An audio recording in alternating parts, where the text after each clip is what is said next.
I really? was just gonna say they ate half a pound of sand. Mm. It's so windy.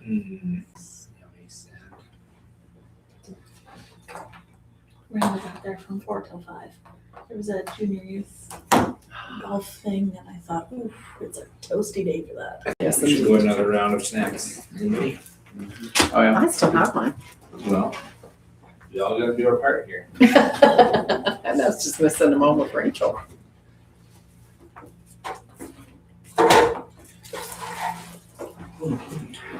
Did your ladybug stay?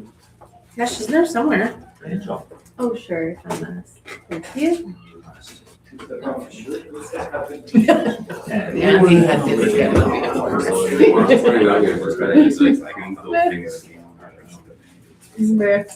Okay, we're live. Oh, and I will. You can have to because we already went around. I will. Missed that one. But I was like, Why? Useful place to end. Huh? Oh, you're always like this.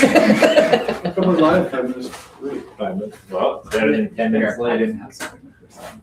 And I didn't need some. Oh, whoops. Hi, everybody. We are live. You know what else? With YouTube, you could actually go in after and edit it to start it every time. I've still got mine.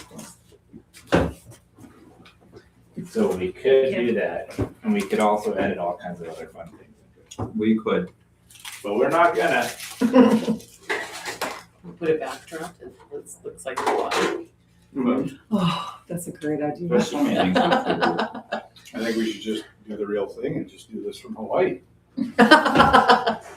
Okay, Well, that's what we'll do for next meeting. Suma had a thing about that once. I'll make a motion. When I first got on council, Mr. I won't say his name, wasn't he doing a bunch of stuff from Hawaii? Yep. Not the other thing. Yeah. And that's what kind of got him in trouble. Well, I don't know about that. Well, it's an elected position, so. It was he an wasn't- elected wasn't position and he wasn't reelected. It was during the pandemic. Right. If I could have spent the pandemic in Hawaii, I would have done that. The entire 2020, I would have just stayed there. All right. Is anybody offended if we start early? Be it first. Let me find. Well, let's get started then. If somebody misses something, they can go back on YouTube, rewind 2 minutes, and they can see the start of it. So, okay. So before we get started, I'll just mention that we're gathered on Treaty 6 territory. We commit to learning from Indigenous peoples, listening deeply, and walking together toward reconciliation. So, welcome everybody to the May 27th council meeting. This is Rachel's last meeting. So, with us is council. So, let's make it count. Make sure it is memorable for her. And Lovely. and we are certainly, well, we'll get more chance to talk about Rachel, but yeah, we're sad to see you go, Rachel. We'll say that to start. And but we think you'll do a great job at the Arm of Montrose. Number 315. Number 315. So, yeah, good thing towns don't have numbers. Well, we do. We're number one. Number one. We're number one. Okay, well, I'll call the meeting to order at 6:59. Everybody can see the agenda there. Anybody have any questions or comments? And if not, would somebody like to make a motion to approve the agenda? Councillor Ponto. I know what it feels like, guy. I know what it feels like. But it happened to me today at a different meeting. Anyway, Councillor Ponto makes that motion. All in favor? Carried. Thank you. Okay, we have the consent agenda. So you got the minutes, CDAC's in there as well, a couple letters, And then the financial reports, which I trust that everybody has had a chance to look over. Does anybody have anything they want to comment on? I actually have a whole bunch of things this time. Yeah. I think the first one Where do you that wanna warrants a start? little bit of comment is the letter that we got from Delisle. I'm not even sure where to start with that one. A request for assistance in their funding. Do you want to pull it from the agenda, pull And it talk about it? from and talk about it later? Okay, yeah, So let's why maybe don't you move- just for a Why don't little. you pull my recommendation is that you pull the letter from the town of Delisle and put it into new business. Not communicate, oh yeah, I guess. Oh, yeah, no, sorry, you could do that. Sorry. Yeah, put it in communications under section 8. Okay. So 8A as communication requiring action or deletion. And I had Okay. actually a couple of checks. 259, and I don't know if we haven't talked about that before. Is that, Sorry, I don't. Yeah. I don't. It is actually have the- this in front of me. it's All my the- papers around. like, I don't know what. Which one? 259, it is, And then very it's going clean. I don't, like, it's the cleaning of this whole building. Is Mhm. that per month? Yes, that is. Yeah. So the You did, and I thought we had talked about it, and that, Ryan, in that one. okay. So what's the question? that was my question. Is that like, that's what we pay every month? Yeah, that is what we pay per month. So you think about that as 20 days. It's this whole building, like every office, whatnot, that we actually and we get revenues first, like Yeah, rental awesome. revenues, and Yeah. and we run a fairly nice. Facility, Yeah, we haven't been getting complaints or anything. that is a good thing. Is there more comment of that, or just that? No, you it was just, I interpret? was actually, because I was going through the list, and I think that we had talked about that one Yeah. before. So we just negotiated a new contract. I just negotiated a new contract with that business. So it's a business, so it's not a payroll item. Okay. And I just negotiated, so they were asking for a significant increase, and we just gave the same kind of increase that we gave the last time, like a 4% increase over the 3 years. So like Okay, 4% so we for signed a 3 3-year contract, Yeah, no. 4% per year, No. 4% for the years. next Term. 3 years. Yeah. The U-line tables and chairs. Where were they Who's, for? yeah, what's that for? What's that? So that's in recreation. It's always best that you send me Send- these questions before the meeting, because Sorry. I don't, Sorry, because we have all sorts of staff that are yeah, following that. So I will have to get back to you, but I know it's in recreation and I believe it's in the rec, so, but I'm not exactly sure what it is. Okay. We bought some tables from Uline, the a different portion of the town of Outlook, so the fire and rescue, we had a donation, we bought tables for the new fire hall. So when we were doing that, we also bought these as well. So we've got a lot of tables coming in right now. But yeah, that isn't on the town's budget at all. But yeah, it definitely is in recreation. And I just don't know the answer to that question. all right. The other one is the 57,563, the U22 Ice Hawks donation for 1,000. Yeah. I think we're a little early on that, like if that's for the 26-27 season. Yes. I'd like to actually pull that one right out of there. Okay. Yeah. Okay.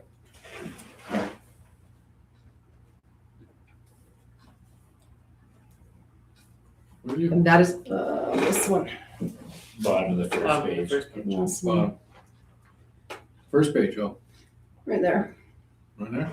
No, Nope, you're on the wrong page. This one. Right there. And Kyle, you have those checks still? So you're, okay, and you can grab that one. Yeah, You mean to put it later, or what are you Well, talking it's about? only May.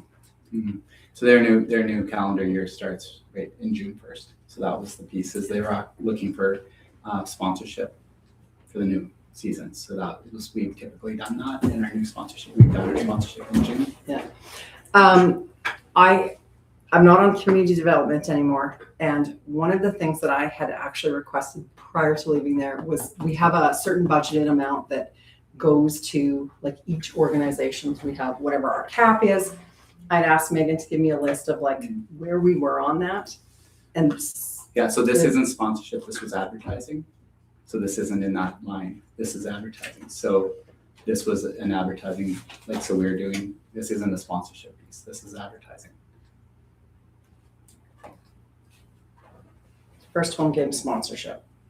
Yeah, That's it's, what I but it's wanted to say. advertising, it's not in our sponsorship line, it's in our advertising line. Okay, so that, okay, and maybe this is for, maybe not in the middle of this, but that was kind of one of the things I'd asked for clarification on, the, like what actually falls into that budget line. So we have a budget cap of whatever goes to Prairie Festival, whatever goes to rodeo, whatever goes to, We don't- whatever, like what falls into that actual Mhm. block that we have. So we have a set aside amount. So if this now gets pulled out and that goes into advertising, then like what makes up that amount of money? And I don't have that back yet from her, and because I wasn't on the last, I'm not on the committee anymore. Okay, so So like, what are you gonna do for me now? Gotcha. And so I asked for clarification for that there. Does Uh, it and- change from year to year? What The, things we sponsor? yes, To it some should, like, there extent, should be a cap, like I think in the budget, we set a cap of, so whatever. Yeah, it's a- Say it's it's a budget 30,000, amount, it's but it's 30 or not- 25,000 or whatever that amount is. Yeah. And so from that, what makes up, like I said, if it's a stock car association, if it's Right, so- irrigation, if it's. so at any time, we Yeah. we can give you the specifics if you want that. Yeah, but So that would be more of a, like, if you need that answer, ask me for that, I can get that for you. okay, It's good. okay. But this isn't that line, this is advertising. I know it says. But why isn't this that line?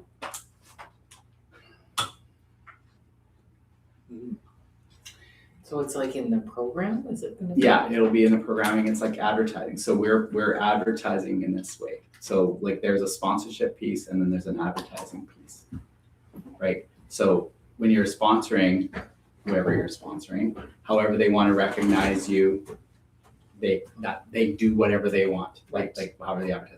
This is like advertising, we're saying we want to have our logo, we're paying to have our logo, and the first home game, we're paying to be a part of this. So I get what you're saying, I'm not saying it's like a total like black and white line, I'm not Yeah. saying that, but from our perspective, if we have some room in the advertising budget and we do that from time to time, then we actually pick and we say, okay, we're Well, gonna how, do that. why would that be different? So if we gave, I don't know what to say, we gave $2,500 to the Mhm. rodeo for Mhm. sponsorship, how is that different than advertising?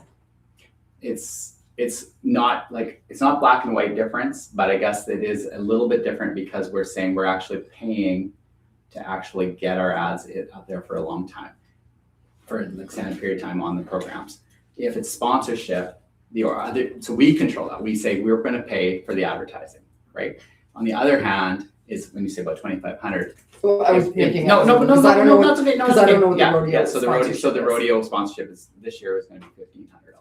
So when the rodeo says, okay, will you sponsor us? Then they go, and these are the levels, and this is the recognition that we'll give you. So sometimes it's advertising, sometimes it's putting your logo on something and whatever, like different events. So in this year, with the rodeo in particular, the rodeo has asked us, saying, will you sponsor the Kids Zone?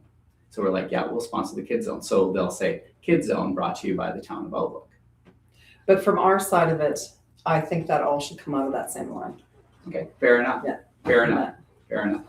That's fair. I think I don't That's fair. make that distinction. No, and that's totally fair. That's completely fair to ask that and say that. Okay. Yeah, but I just wanted to be clear that it was advertising.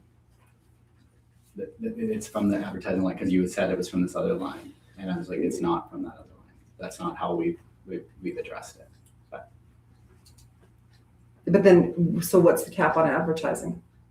whenever we budgeted for I was advertising. gonna ask that when we got the budget question, but We have contracted brand support signage and mapping at 20,000 and then contracted brand support sponsorship at 10,000 Right, so. for this year. So it's But gonna be Megan back. does have that report because I helped Yeah, work on so it. yeah, Oh, she- good. We did make it, so it's Okay, available. and I Right assumed she away. would, it just, like I said, I Made wasn't on it. that committee anymore, so. Right, so that is there, but on the advertising piece, You got- which is a different, so in the advertising, there is, under general government advertising. So that covers a bunch of different things. We don't do a lot of this kind of advertising in that area. It's not like a lot of our advertising is putting things in the newspaper for, ads for supporting grad or supporting this or supporting that. Because we get. So that would be different? Like that would be, That's that's still under advertising. That's advertising. advertising. That's under a advertising. different line. that But it's a would be different an line, yeah. additional. Same line that this is being put to. No, not in that list of accounts, it's not. Well, then I guess it wasn't put to the line that I asked it to be put. which line are we looking at? Or can we talk about this later? But I guess we do need to. We got 5 minutes until the boss back there talks. We got about 3 actually.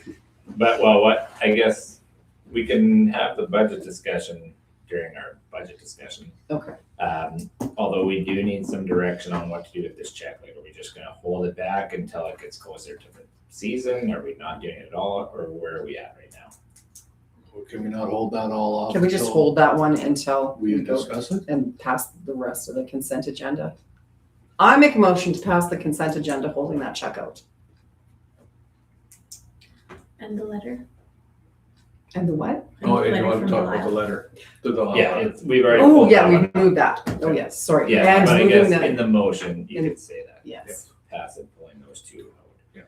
Yeah. But then you wanna talk about that while we're talking about budget. You wanna talk about the check while we're talking about budget. Yes, and then talk about the letter. The letter was more just a. There's a it- discussion to be had there. There is, yeah, I think there is. But I also don't think we should get too worked up Into about it. Yeah. Yeah. Okay, so Counselor Bruce makes that motion to approve the consent agenda as amended. Does anybody else have any other comments about the consent agenda? My only note was already touched, it was the tables and chairs. Good, okay, all in favor? Carried. Thank you. Okay. So now we have a delegation. Do you wanna do it from the back or do you wanna come sit at the front? Come keep Donna in line. She is the wildest one of Put us. you on Absolutely. Push you on On the rowdy side of the council. Good spot. All right, well, just a couple things, Sarge. I think you probably know everybody on council. I do. We'll remind you, I guess, is that our council meetings are on YouTube. So they are open to the public. So you can't tell us all the great secrets that you have, but we're looking forward to hearing what you've been up to and the information you're bringing. So I'll turn it over to you. Okay, what I got here tonight for you is just, our policing stats. The calls that we've been to in the town in the past year. And that's our fiscal year from April till April, so this is 25 reporting. So I have it broken down into different violation groups is what we call them.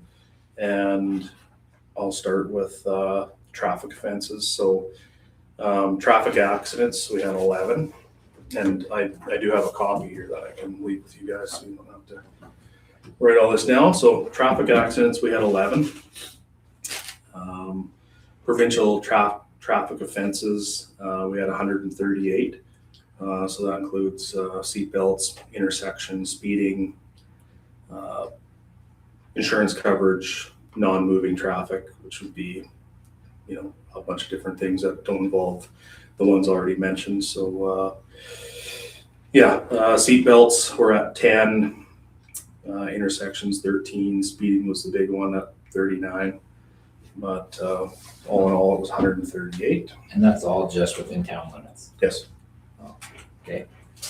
Cool. Then there's a couple other motor vehicle act, which is 2. Impaired driving, we had 6 last year. We had one police pursuit.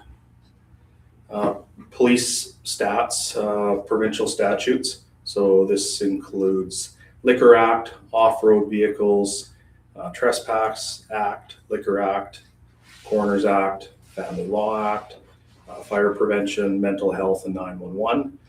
We had 68 of those calls. The big ones with that are the 911 offenses, mostly hang-ups and nuisance calls were 24. Mental health were 17. That's very time-consuming for us, CMS, and the hospital. So although it's not a criminal stat, it does take up a lot of our time. Municipal bylaws, which we don't delve into much, we had 3 of. Firearms Act, which are other activities, not criminal acts. There was 2.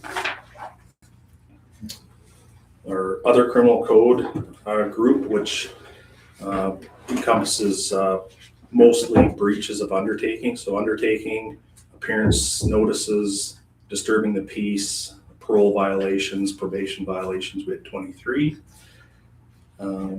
Weapons offenses, we had 3. Child porn, we had 1. 1 Explosives Act investigation. 1 sexual offense. Under the robbery group, which is, we didn't have any robberies, but harassing communications, criminal harassment, and uttering threats, we had 12.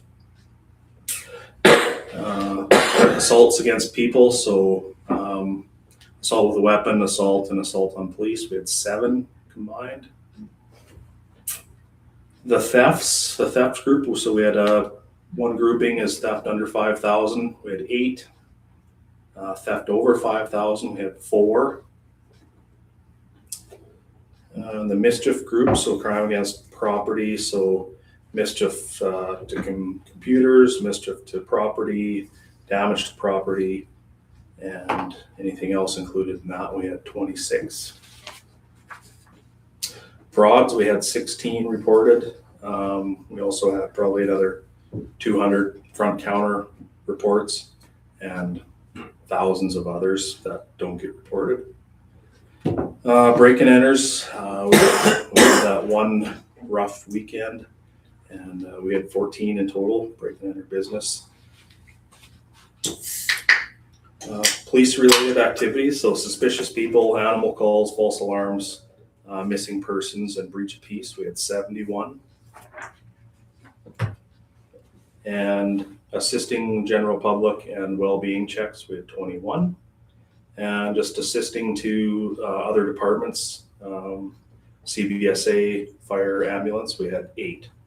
So total, we had 457 calls, including traffic, in the town of Outlook last year. Further to that, we have our detachment priorities. So when we're not working on investigations and stuff like that, we've got our priorities that we do. It comes by mostly communities and what they want us to see when we're not doing that sort of stuff. And one is our visibility. So we had roughly 13,000 patrols last year in the town of Outlook. So basically every time somebody's on shift and around Outlook. We had 79 condition checks on our prolific offenders, and those are the ones that either live in the community or move to the community that are on parole, probation, or some sort of order. The reason for this is a lot of people are worried about the repeat offenders and living by somebody that isn't an upstanding citizen. We check on them often in order that they follow their conditions. They're back in jail or they're moved out of the community. And as you've seen, I believe it was 23 breaches that we had last year in the community alone, out of those 79 condition checks. And the other one is our involvement in the schools. And we had 69 total school visits last year. And that is not just within the town of Outlook, that's all our schools. So that was our last one that we've been involved in. So those are the stats that we have for last year. What do you mean, all the schools, like just in your district, like in your coverage area? Yeah, 69? so outside of Outlook, we have Dinsmore, Lorburn, and Central Butte. So 70 events in schools. That's good. not good? not negative. No, Not negative. like for presents. Oh, Yeah. I was like, holy smoke. No, you can just go visit. I was like, wow. Bad kids. Yeah, kids. Okay. No, that's not arresting the 12-year-olds. good. Yeah. Good. Yeah. Do you have anything that compares to last year? Probably not with you. Worse or better. It's pretty similar to the last, I would say, 5 or so years. Some of the stats can be skewed, and often we get percentages. So that one weekend we had with the break and enters, it could double our total for a year. So, but when you look at it, I think I reported it was 13 or so. Well, we must have had 12 of them that night, sort of thing. So. I think it was on your first page for speeders within town. How many was that? 34. Within town limits in Yes. 1 year? That's because I don't speed anymore. Liar. And how many DUIs? Sorry. How many DUIs? Six. 6 within town limits. Do you have comparables like to like size communities like Rosetown or, like how do we fare? Like I We're feel very- like that looks safe. It looks very safe. We're comparable to towns like Unity, Rosetown. They would like for close, Yeah. and demographics that are relatively the same. Yeah, very safe. And we do have some stats that say otherwise with some of the assaults and stuff like that. But most of them are, well, comparable to other communities, it's very low. And most of those violent assaults and some of the stats that I brought up that people are worried about are people that are known to each other. Right. So it's not, the assaults aren't random attacks. Which is good. Well, I mean, it's not good for the people know. Last year you had mentioned that you were, I think, 1 full-time staff short. Maybe how is your staffing situation?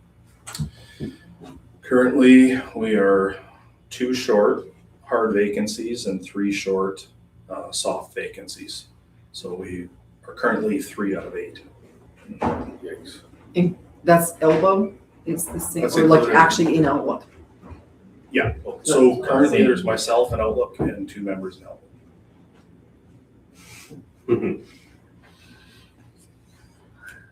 You're gonna be busy. In July, we'll have one of our members back, and we will be getting another cadet. So we'll be up to 5 for summertime. In July. Yep. Is when the cadet comes. Well, we'll do our best to welcome them to our community. I have noticed there's been spinning in the parking lot in the last week. There is not. At the rink. So, what, a week? So not bad. Yeah, they're, I think we're at about 5 or 6. I know. I like them. 5 or 6 charges for people tearing up the rink parking lot. Yeah. Yes. Oh, it was Ones in so my lot, I expensive. love it.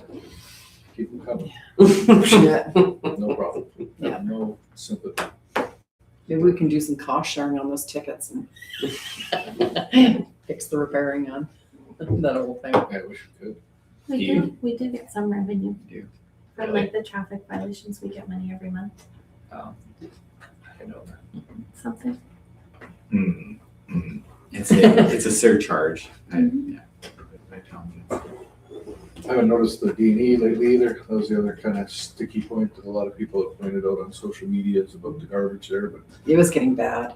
I haven't noticed it lately. Is maybe as bad. I don't know. Unless the other I haven't noticed it night nearly as bad either. No, It's maybe. kind of, but you know, that post and everything that blew up, that's almost a yearly thing that So seems to happen. So, So, sorry, going back to staff, so there's one hard vacancy not accounted for. Do you think that's gonna get filled? No. Which was kind of how it was last, except I think last time it was an elbow and maybe. they cut a position in elbow, Oh, I yeah, see. so Okay. we're down to 2 instead of 3, and then here we should have 5. So, And then here, there's you. and come July, there'll be 3 of us on duty. Has there ever been 5? Yes, Long ago? not long. no, last year, this time, we would have 5.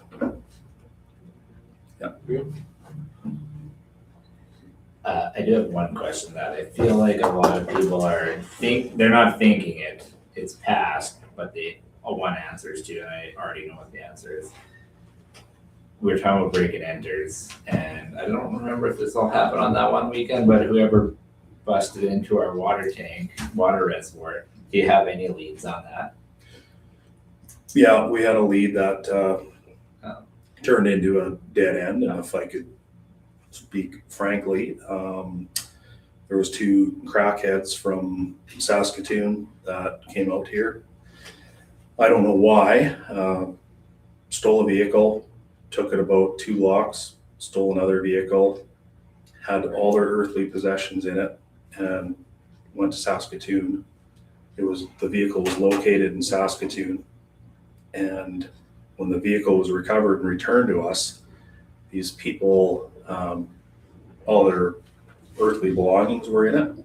So we had a couple of names, but they were transient, homeless people from Saskatoon that we couldn't link to the actual crime itself.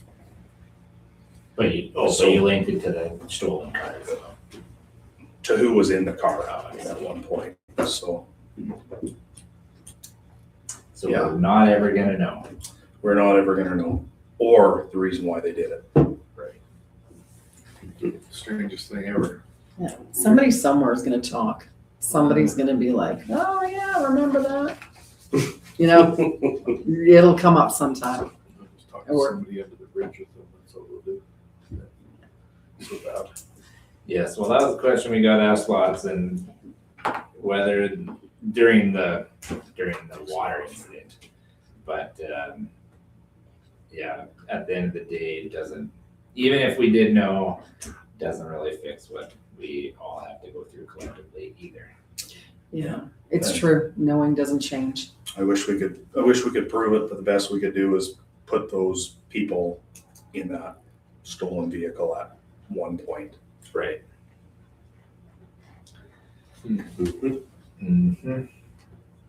So hard.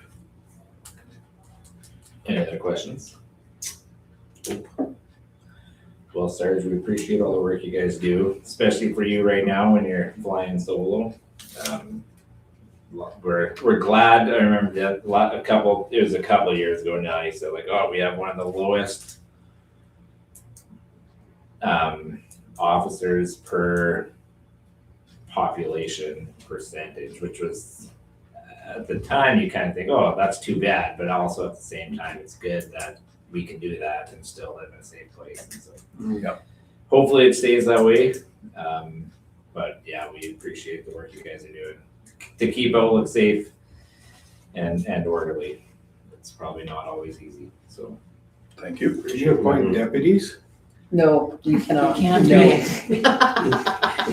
or like citizen police officers. Nobody calls you Apparently enough. that used to be- Well, if I could stop them and tow them at the same time, Yes, that's Think where about we're up. no,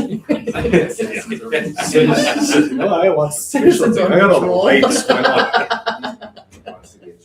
plastic bags, you can. Love that, actually. Sure.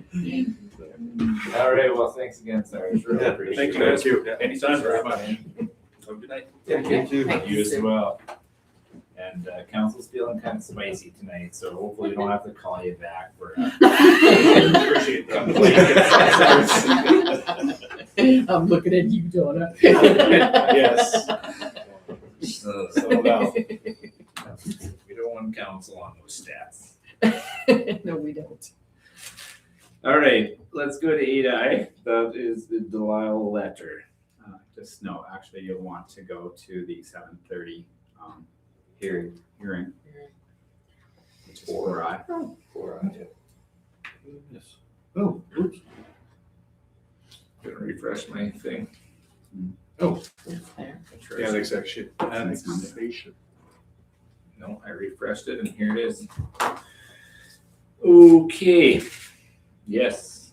So this is a discussion, well, on the annexation of what we know as the dump road, landfill road. Do we need a motion though to go into the hearing, correct?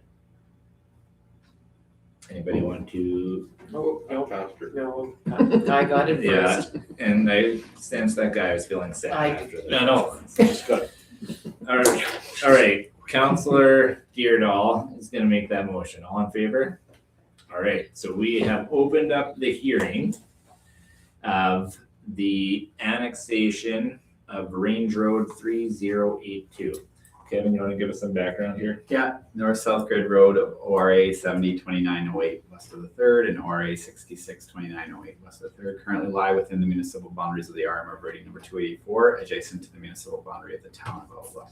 The subject road leads to the Outlook Regional Landfill and forms part of the Highway 15 oversized and overdimensional heavy haul bypass road, along with the east-west grid road laying within the municipal boundaries of the town of Outlook. The RM of Rating number 284 has maintained both roads of the bypass and has been responsible for the permitting of the bypass to this point. The town of Outlook seeks to add the roadway adjacent to the town limits in order to support future development within the town of Outlook, including development along the roadway, water, sewer, and stormwater infrastructure in the road allowance, and connector roadways leading from residential and community service zoning districts. The RM of Rating number 284 has been incredibly supportive of development within the town of Outlook, supporting residential, commercial, and industrial builds that benefit the whole community. In addition, both municipalities support enhancement of the Highway 15 oversized and overdimensional heavy haul bypass. Strategically, it is time for one owner to negotiate with the ministry as a plan for enhancement that will be wholly supported by the other municipality. The RM of Rudy number 284 has indicated their willingness to participate in a boundary alteration without cost to the town of Outlook. Once the roadway has entered into the town's purview, the town will take full responsibility of maintenance of both roadways and management of permits for the bypass. The town has advertised publicly the intent to expropriate and has invited comments from the public. No public submissions have been made. We expect the RM of Rudy number 284 to have engaged in a similar process. This process is as follows. Check, these have been done. Resolutions from both councils to proceed with restructuring, complete a survey of the town boundary lines that include the restructured piece. Today, we are holding a public meeting and making a resolution, hopefully making a resolution to approve boundary alteration. Then second, we will receive a letter from the RM of Rudy in support and with a copy of their resolution to approve boundary alteration. And finally, we'll submit the paperwork in support of boundary alteration to community planning. I guess the final thing is then community planning will approve it and the alteration will be done. Recommendation for today is that the town of Outlook approves the restructuring of the municipal boundaries of the town of Outlook to include ORA 702908 west of the 3rd and ORA 662908 west of the 3rd. I've included the ad for the public meeting. There has been no submissions, so we actually didn't have to read the whole briefing note because it was actually the submission of sorry, I could have said no submissions and then you can close the hearing. Sorry. What is the abbreviation ORA stand for? Road allowance. I would say road allowance, original road allowance. Yeah, I don't know, but all road allowances in ISC are listed that way. Okay. Official. Need a motion? Yes, we do need a motion to close Close the hearing. Yeah, the sorry, hearing. you got it. Sorry. We can discuss this after. So let's make a motion to close the hearing. Counselor Smith makes that motion. All in favor? Carried. Okay, shall we discuss this? Because as CEO True mentioned, if we're gonna proceed, then we need a resolution to approve that boundary alteration. Can I just Go ahead. make the motion to approve the resolution? I think we've talked about this like Yeah. lots and lots. Nobody Well- seems to be an objection to it. No, the only thing I ever said was just as long as we can handle it. Or to get the RM to handle it, one of the two, that's all Yeah, I'm worried about. handle it in which way? The road. Like Maintaining it. Yeah, so we absolutely can do the maintaining and we would intend to maintain it. Ideally though, at some point, we're hopeful that we'll be having a conversation with the Ministry of Highways so that there's an upgrade of that road. When that upgrade happens, we would hope to have some financial input from the Ministry of Highways to do that. And then of course, we would probably look after, whether we would do it with ourselves or with the Ministry of Highways, we would look after the rebuild or the upgrade of that road, and in which case then we would contract that out.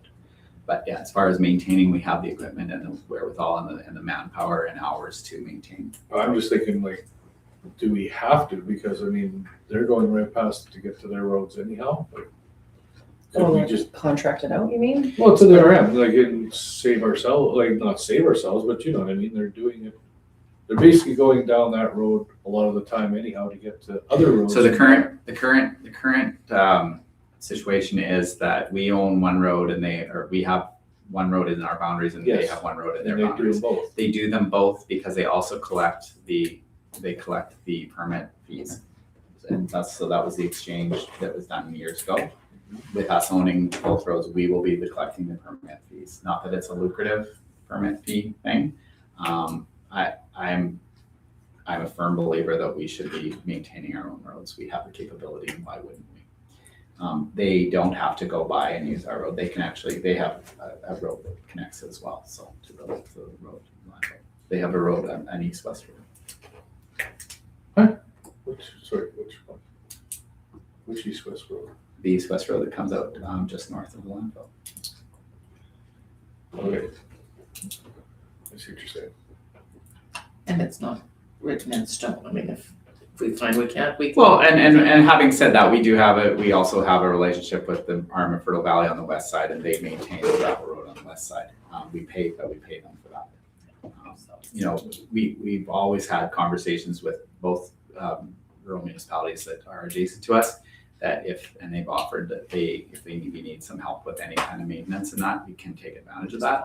However, I guess my estimation is that road is either road are they lead to a fairly major piece of infrastructure of ours, which is the landfill. And I guess I would just always say that we wouldn't want to be at their mercy of them prioritizing.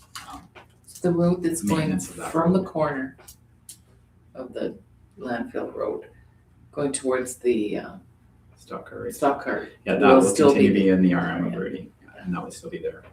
Same with the one at like Vapors Corner going Yeah. out to like NATO's and Parallel towards to the that. gun range. Yeah, it's all within the RM of Verde. Yeah, and definitely, and just to be mindful, yes, I understand, yeah, they're going past it anyway, but again, it is what it is. We would have to pay them fee to do that. So I guess I guess what I was trying to do was address your concern that we have the capacity. Yes, we do. I guess it's a different conversation. It's like whether we would actually contract that out with them. I mean, obviously we can. I would think we need to because we're also using it too. So. But how much time, Mm-hmm. because I'm not a grader expert, how many times a year does it get graded? Do we A know? lot. Like once every 2 weeks, once every Depends on month? the traffic and the weather. So that's a heavily trafficked road. Yeah. And it's snow control as well. Did you operate in the past? And because I don't know, say, how long it would take you to do that one road north-south? Say normal day you might go four something miles an hour, and you're usually doing 4 passes. So, and that's with a pretty big grader, whatever, The other thing is wear on equipment, you know, it is a thing, so. Yeah. I think for me, there's some risks that I want to make sure we are evaluating and thinking about fully, because I guess that's me more too. we've got some other assets for $1 too, though, that sometimes turn into bigger than $1. So like there's operational cost there. There's like if we do end up having to build it up, hopefully highways will put money in there. To We do that. would, I don't we think would not build it up if the Ministry of Highway No. doesn't put in money. It's not in anybody's best interest. Are we able to control the cost of those permits? Or does highways like say like, here's a set rate, or can we be like, I thought it was we set think it rate, costs was it not? more to maintain this road than what the rate is? Do you know? Oh, I bet you. No, I don't know it that. will. It's, I'm pretty sure it's To set. maintain. we have not been involved in that. And it's not a lucrative, currently with the RM Rudy, it is not lucrative. There are definitely users of that don't actually, which just became apparent to me, that there's users that do not have to actually get a permit for that. So that's a concern too. So I think there are I think it'll be really important for us to take that on and actually tackle that. I think that's so so from my concern, I'm not concerned at all about us being able to maintain the road, nor the amount of time it's going to take us to maintain the road. We have the capacity and we will have the capacity to do that. And if we don't, we can certainly contract that out, but we would hope that whoever we're contracting with would also charge accordingly. So they would charge to be able to cover their costs, which would be personnel and equipment and wear and tear on the equipment. So it should really be a zero-sum balance there. It should be. I do once again want to say that we have the capacity to do this, which was the question. But the other piece is let's not lose sight of why we're doing this. And it's not actually to take on a road. It's not just. And I hope this was something key for everybody. It's not just because we've got development adjacent and we need to actually have the roadway and it's in our best interest to have that roadway. But it's also, and I think it's as important, if not more important, is that obviously the heavy haul and overdimensional bypass has been a concern for years around here and nothing has been done with it. And I'm not talking about the switchback itself because that also is a concern, but I'm talking about the state of that road and the ability for overdimensional and heavy haul to actually use it when they need to. It obviously doesn't meet the needs because there's people that would prefer to do the 90-degree angle here and bring in specialized equipment. And so I think I thought that was something that the town of Outlook was really interested in, and the RM Rudy is like, let's actually get to a point where one municipality owns it, has both roads within their purview, and they can actually have collect information and with the issues of administration, with the issues with permitting if it's not enough, with the issues of those users that don't actually have to permit and then use the road and cause damage to the road. Like it's right now it's two municipalities own that road and have absolutely no control over who uses them and the ability for them to use them. And even though there is permitting. So I guess my goal or my thought was that our goal would be that we take that on so that we can actually monitor that and actually put a business case towards the Ministry of Highways to actually do something. We've met with how many ministers? We've usually been talking about the rehabilitation of Highway 15 because that's been this council's priority. Mm-hmm. I wish that today that we could say that the rehabilitation of Highway 15 is happening as we're speaking. We all know that we aren't. I'm still very hopeful that it will be happening soon. I'm not as hopeful as I was a year ago. So we will just continue, and hopefully you guys will too. Hopefully we're all game to continue to push the Ministry of Highways for that. But I do believe that, and I've heard it for the 5 years I've been here, there's always conversation about the bypass.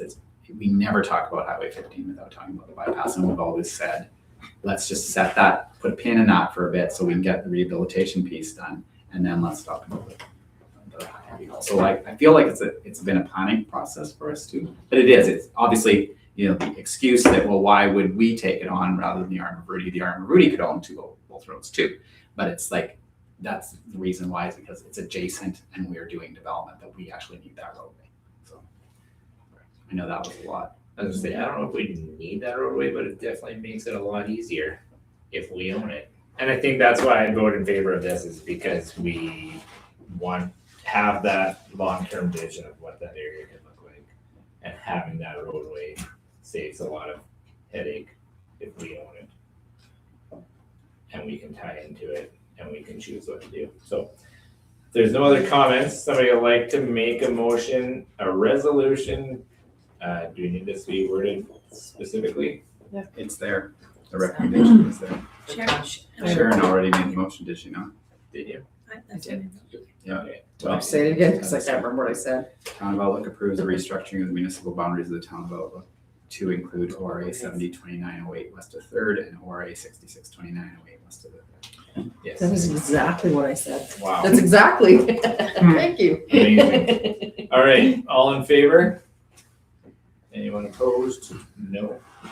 That motion is carried. So Kevin, you can take that forward and yeah, keep us informed of how long do you think it's gonna take? I don't want to estimate that. And okay, well, I wasn't saying anything going through. Community planning can take time. All right, now that I'm actually operating off the same agenda as you guys, we can go to 8I. The letter from Delisle. So we received a letter from Because we moved it. Delisle asking for support for their rink facility based on, Since you turned away, let's read the letter out. you want to just read it? I Yeah, guess I'll we read the letter out. pulled it out, then we might as well read it out. Did you say 8I? Sorry. Yeah, so Yeah, it's, so it is it's down. moved from Oh. consent agenda I. Yeah. So the town of Delisle sent, actually it's dated March 5th, and we did not receive the original. So when they sent a, hey, you haven't answered it, we were like, we haven't got the letter. So it's to all regional municipal and community partners, and it was regarding shared financial support for the Delisle Arena. The town of Delisle greatly values the longstanding relationship we share with our surrounding municipalities and communities. The AGT Centennial Delisle Arena is a well-used regional facility relied upon by families, athletes, and organizations. Recent user data clearly shows significant participations from your communities and rural municipalities as outlined in the attached spreadsheet. These figures demonstrate that while the arenas are operated by the town of Delisle, it functions in practice as a regional recreational hub. In many cases, users of the AGT Centennial Delisle Arena are coming to Delisle because their home community or RM are unable to offer an indoor skating facility, age-specific sports programs, or the level of service required to meet local demand. As a result, the AGT Centennial Delisle Arena has become the primary venue for winter recreation ice sports and skating programs for a much wider region than our municipal bodies. We are proud to provide the service, but this growing regional reliance also carries significant financial implications for our community. As you are aware, the operating and capital costs associated with running an arena continue to rise each year. At present, these costs are being borne solely by the town of Delisle, even though Delisle residents represent only 26% of the total arena users. To ensure that the facility remains safe, sustainable, and available for all regional users, the town is committed to contributing $10,000 per month toward capital improvements, while also continuing to cover the full annual operating expenses, which last year totaled $286,556. And even after revenues resulted in a net deficit of $45,285. Additionally, the arena's ice plant has been identified as needing full replacement within the next 3 to 5 years, with an anticipated cost ranging between $750,000 and $1 million, further underscoring the need for a fair and regionally supported funding model. In the interest of fairness and shared responsibility, we are requesting that the remaining communities collectively match our monthly $10,000 contribution through a proportional cost sharing model using the user distribution percentages referenced in the accompanying spreadsheet. So they're asking the town of Outlook to contribute $441.18 per month to the operation or to the capital contribution for the Delisle AGT Arena. I'm going to read the rest, so that's basically in a nutshell. I'm not sure they understand that we could start doing the same thing and Conquest could start, everybody could start doing the same thing and we're all just exchanging money. That was kind of when I read this the first time, I thought, This makes no sense. whew, the nerve. Then I thought, Yeah, So Although also- what I thought was interesting was they split out RM of Vanscoy, RM of Montrose, RM of Corman Park, blah, blah, blah, blah, all the way down the list. Yet the town of Outlook, because I follow Minor Sports, because I wanted to know how many of the kids were RM of Ruby, RM of Fertile Valley, town of Outlook. And they are attempting to build the town of Outlook for the outside RMs. Yeah, as that's well. not, that's not true. So they've actually, so the numbers, if you read the email, my email response, so actually, no, sorry. I did actually email respond to them. Yeah. And I did ask, I said, thanks for the reply, no worries, sorry. So that's his, sorry. Mine was, please accept my apologies, this is the first time we saw the letter. Yeah. Take the letter to council. We like to have our own recreation facility that users from around the region and in fact from around the province use. Only from my own experience, I'm aware that there have been people who have told me that Delisle is home that have been registered with user groups using the Jim Cook Fairplex, and we are definitely okay with this. We'd understand Delisle's frustration, and we encourage you to look at partnerships with municipalities that do not have their own recreational facilities to look after. I've seen other municipalities do similar analysis that you have done, and it has led to animosity and strained relationships between municipalities and amongst user groups. I'm hopeful that this is not the same for your exercise. We also are aware of rate structures offered to local users versus non-local users, and find that these can be logistically tough for administration to define local and lead to, again, animosity and strained relationships. And in some cases, user groups stop using the facility altogether. Seek alternatives, and financial hardships of the host municipality are only compounded. Finally, and I don't mean any disrespect, but how does the town of Delisle know where each participant in Delisle minor hockey is from? This seems like a serious breach in Laffoy, and I am even more concerned that it involves minors. I hope that this is not, the case is what I'm supposed to say. Sorry, and then further to that, I thought it was in my written conversation. So our conversation then, he actually phoned me and talked to me, and he assured me that they did not know, that the town of Delisle does not know where minors are from. However, they got that from their minor sports organization, who did not divulge where people were from.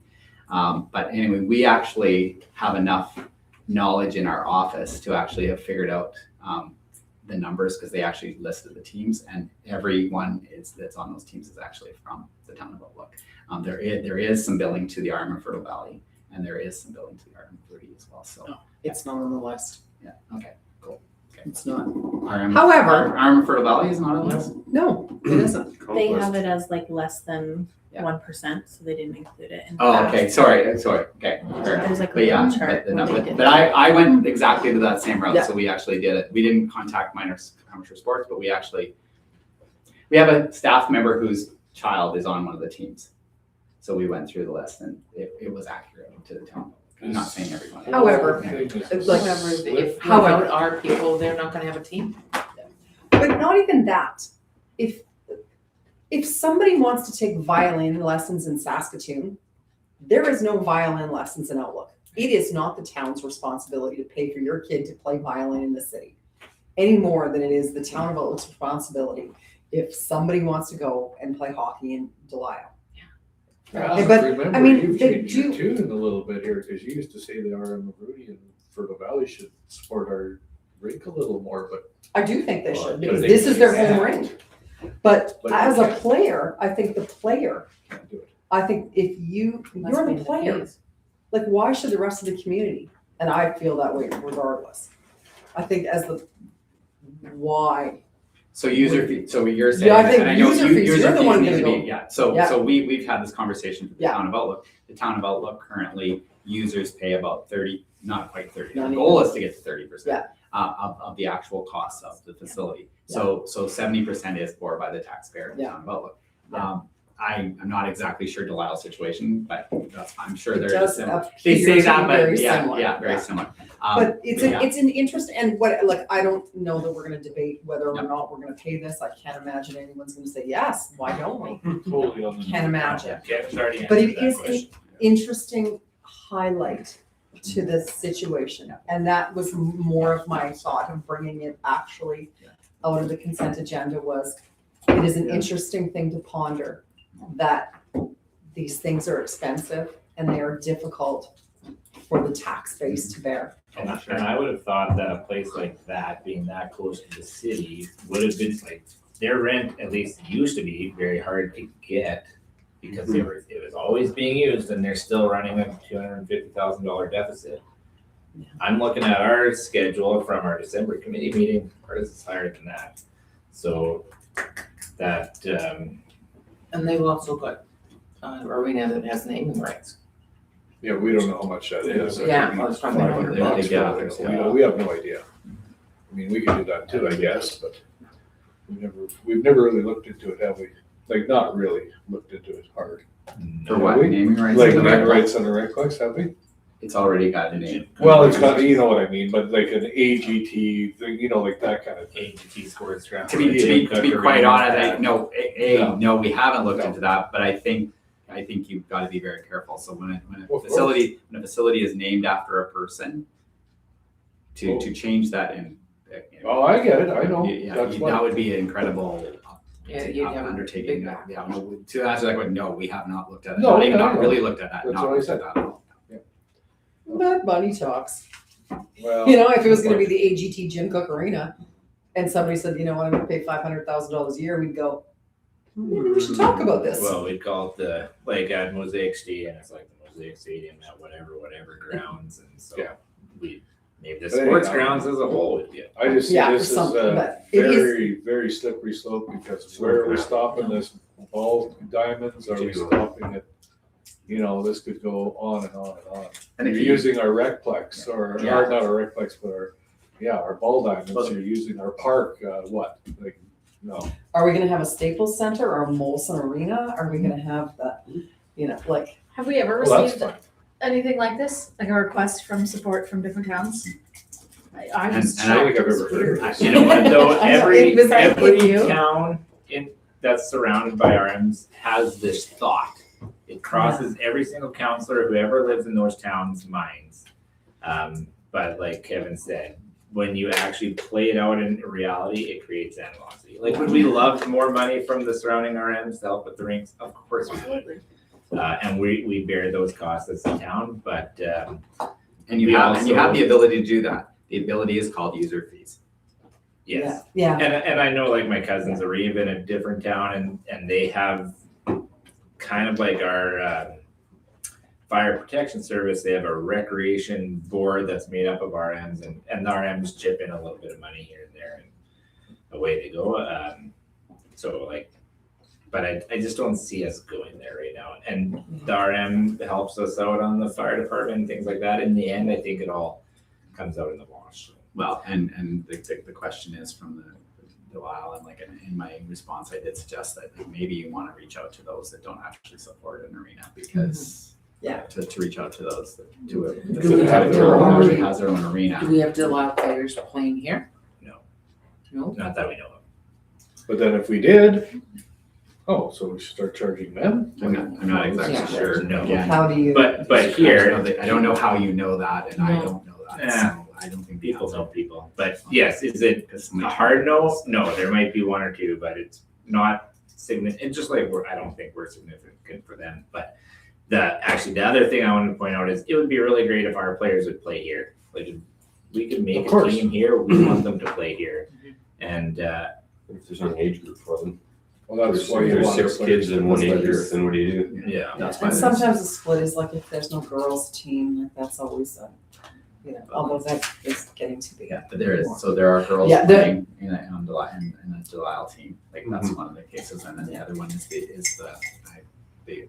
Fifteens. U15s, there's not enough, there weren't enough registered here, so then they went to Delisle, so. Yeah, and there's been times where like they maybe have made a team that is Lucky Lake and Dinsmore and then they, that is just sometimes The way the way it goes if kids want to play. well, and unfortunately, hockey's getting harder and harder to get into, and Cost prohibitive. less It's and odd, less. it's a cheap sport. It's very Yeah. cheap. And less Tell and me less about kids it. are playing for it, and I think that's something that as council, we need to, it's not a probably this council or next council, but it is something I think we're gonna have to think about. Whoever's on council in 10, 20, 30 years, like there's less senior teams than there used to be. There used to be one in every little town. Well, now we don't have that, and so as hockey still our sport, but does seem to be getting a little smaller, so how are we gonna how is that gonna impact our decisions? And something to think about for the future. There's a lot more different sports now than even when I was a kid. It's true. Yeah, access to. My kids are in club volleyball. There was never club volleyball when I was a kid. And it's huge. Mhm. Like, huge. And maybe there's ways we can take advantage of stuff like that, Right. a little bit more. Well, it's easy, we get rid of club volleyball. The soccer program didn't exist like it Right. exists now. Yeah. You know, there's options. Okay, good discussion. Yeah. Let's go on to another discussing one. Mayor and council's forum. Anybody got anything they wanna add? Point out? I have a couple things. Can I say again You that I'm can say. really sad to see you go, Rachel? I'm so excited for your like next move, but I'm still sad to see you go. Thank you. Yeah, we're not actually gonna let you go, but that's okay. You just keep thinking you're going. I think everybody signed it, and we do have a card for you, Rachel. Oh, thank you.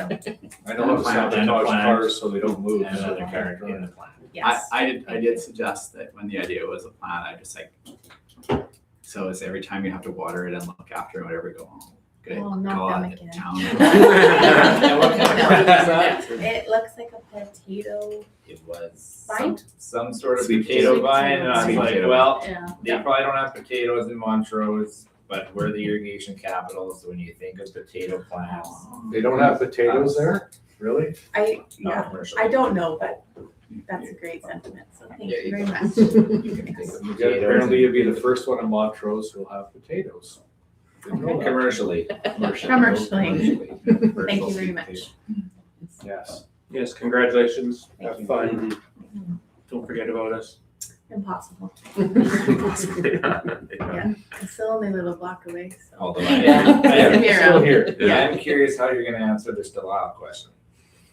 No, you don't have to answer. I'm hoping it's been done. Same question. With a little bit different I'm twist. Town of Outlook, this is the day to sign it. And it is the Brock Myrtle tournament, golf tournament on Monday. I was gonna mention that. Prairie Fest Prairie Fest. Yeah. coming up. And it's jam-packed, so pretty hard that there's no rain. Oh, it was supposed to be a really nice weekend, and today they're like, maybe. But there's going to be a tent, There will be. so if there's And the rain, Bobby Hall. And we canceled stuck our test and tune. Just because that last weekend with all the rain just got set us so far back.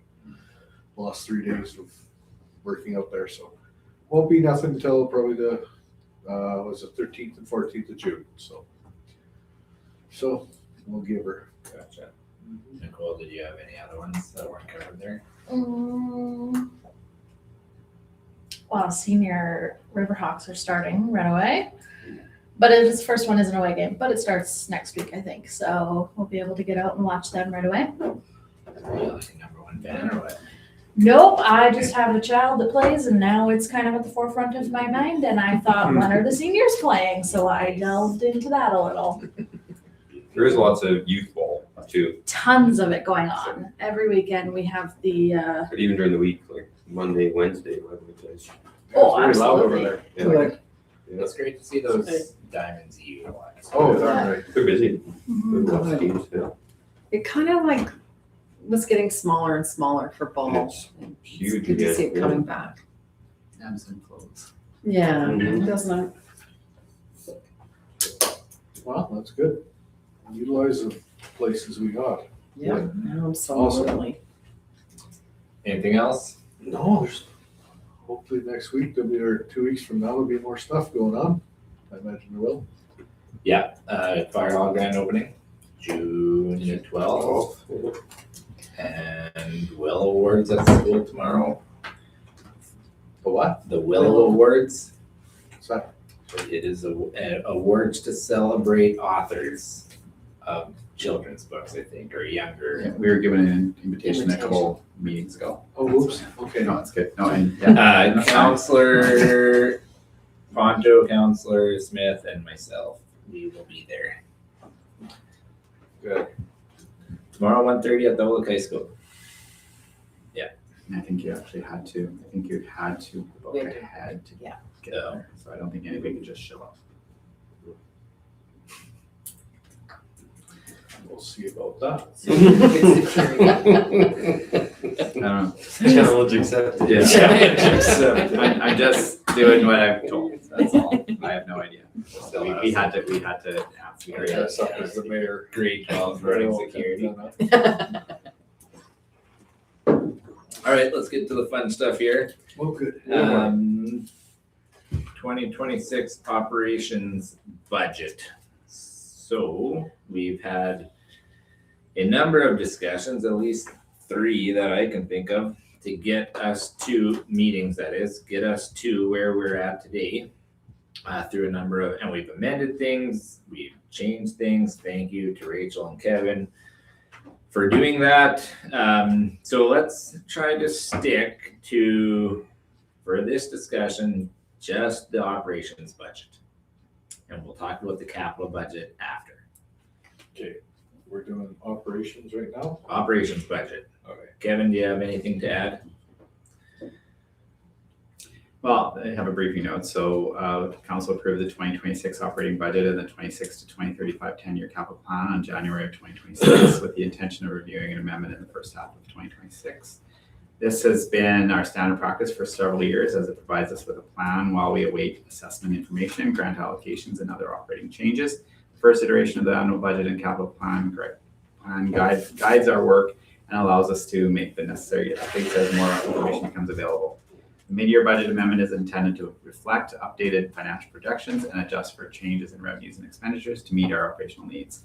The mid-year amendment to the 10-year capital plan reflects updated priorities and pricing obtained to begin and or complete the capital projects previously approved. In the time since the original 2026 budget and capital plan were approved, a number of items have been approved or changed, some of which included quotes for projects, grant updates, and revised property assessment figures. Council reviewed the draft amendments for the 2026 operating budget and 2026 to 35 capital plan at committee on May 12th, 18th, and prior to this council meeting on May 27th. During these meetings, council also held discussions on taxation scenarios for the 2026 fiscal year. As a result of those discussions, administration has updated the anticipated tax revenue and abatement figures accordingly. After taking into consideration the effect of the increase of number of taxable properties, increasing the tax base, and the revision of residential assessment conducted prior to the 2026 tax year, council felt it important to recognize that we are all experiencing higher costs for groceries and consumer items due in large part to the additional cost for transportation. In particular, council wished to mitigate the effect of property taxation on those on fixed incomes. Analysis of the tax rate scenarios included these priorities. Council felt it fiscally prudent for administration to prepare for no changes in 2026 tax rates from 2025. That is, the mill rate would be 5.5 mils with the mill rate factor for commercial properties at 2.85, multi-unit residential and ag properties for 2.0, and residential properties at 1.0, with the base tax for residential being $1,400 as it was last year, and commercial and multi-unit residential at $1,000 as it was last year. Since there are no proposed changes in rates, there will be no need for a new bylaw at this time. Highlights from the 2026 operational budget amendment include the original revenues that we had budgeted with $8,799,470.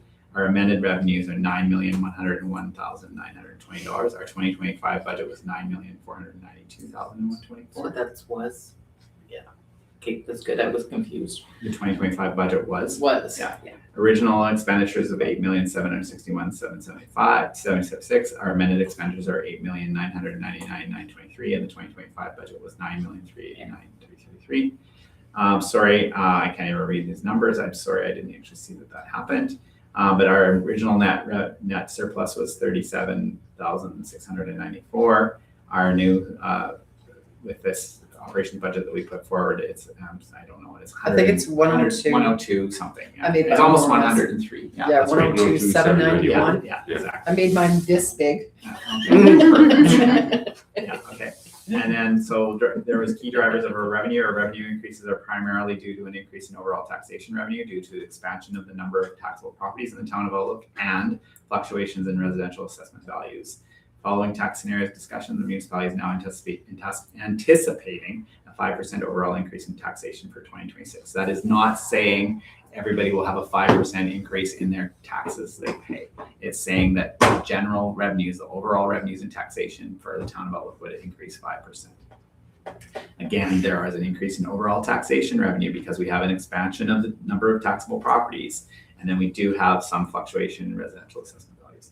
The key drivers for expenditures of increased expenditures are moving some smaller projects originally from the capital plan to the operations plan across all of our departments. So our first recommendation is to approve the amended 2026 operating budget with the updated revenues and expenditures.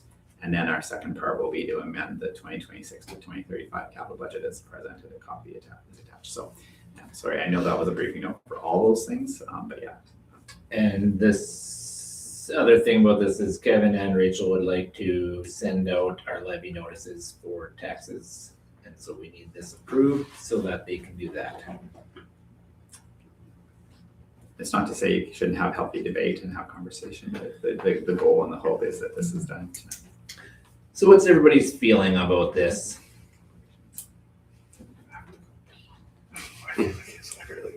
Do I got time? You can, yeah, Good. This is a long drive. I'll be back. okay.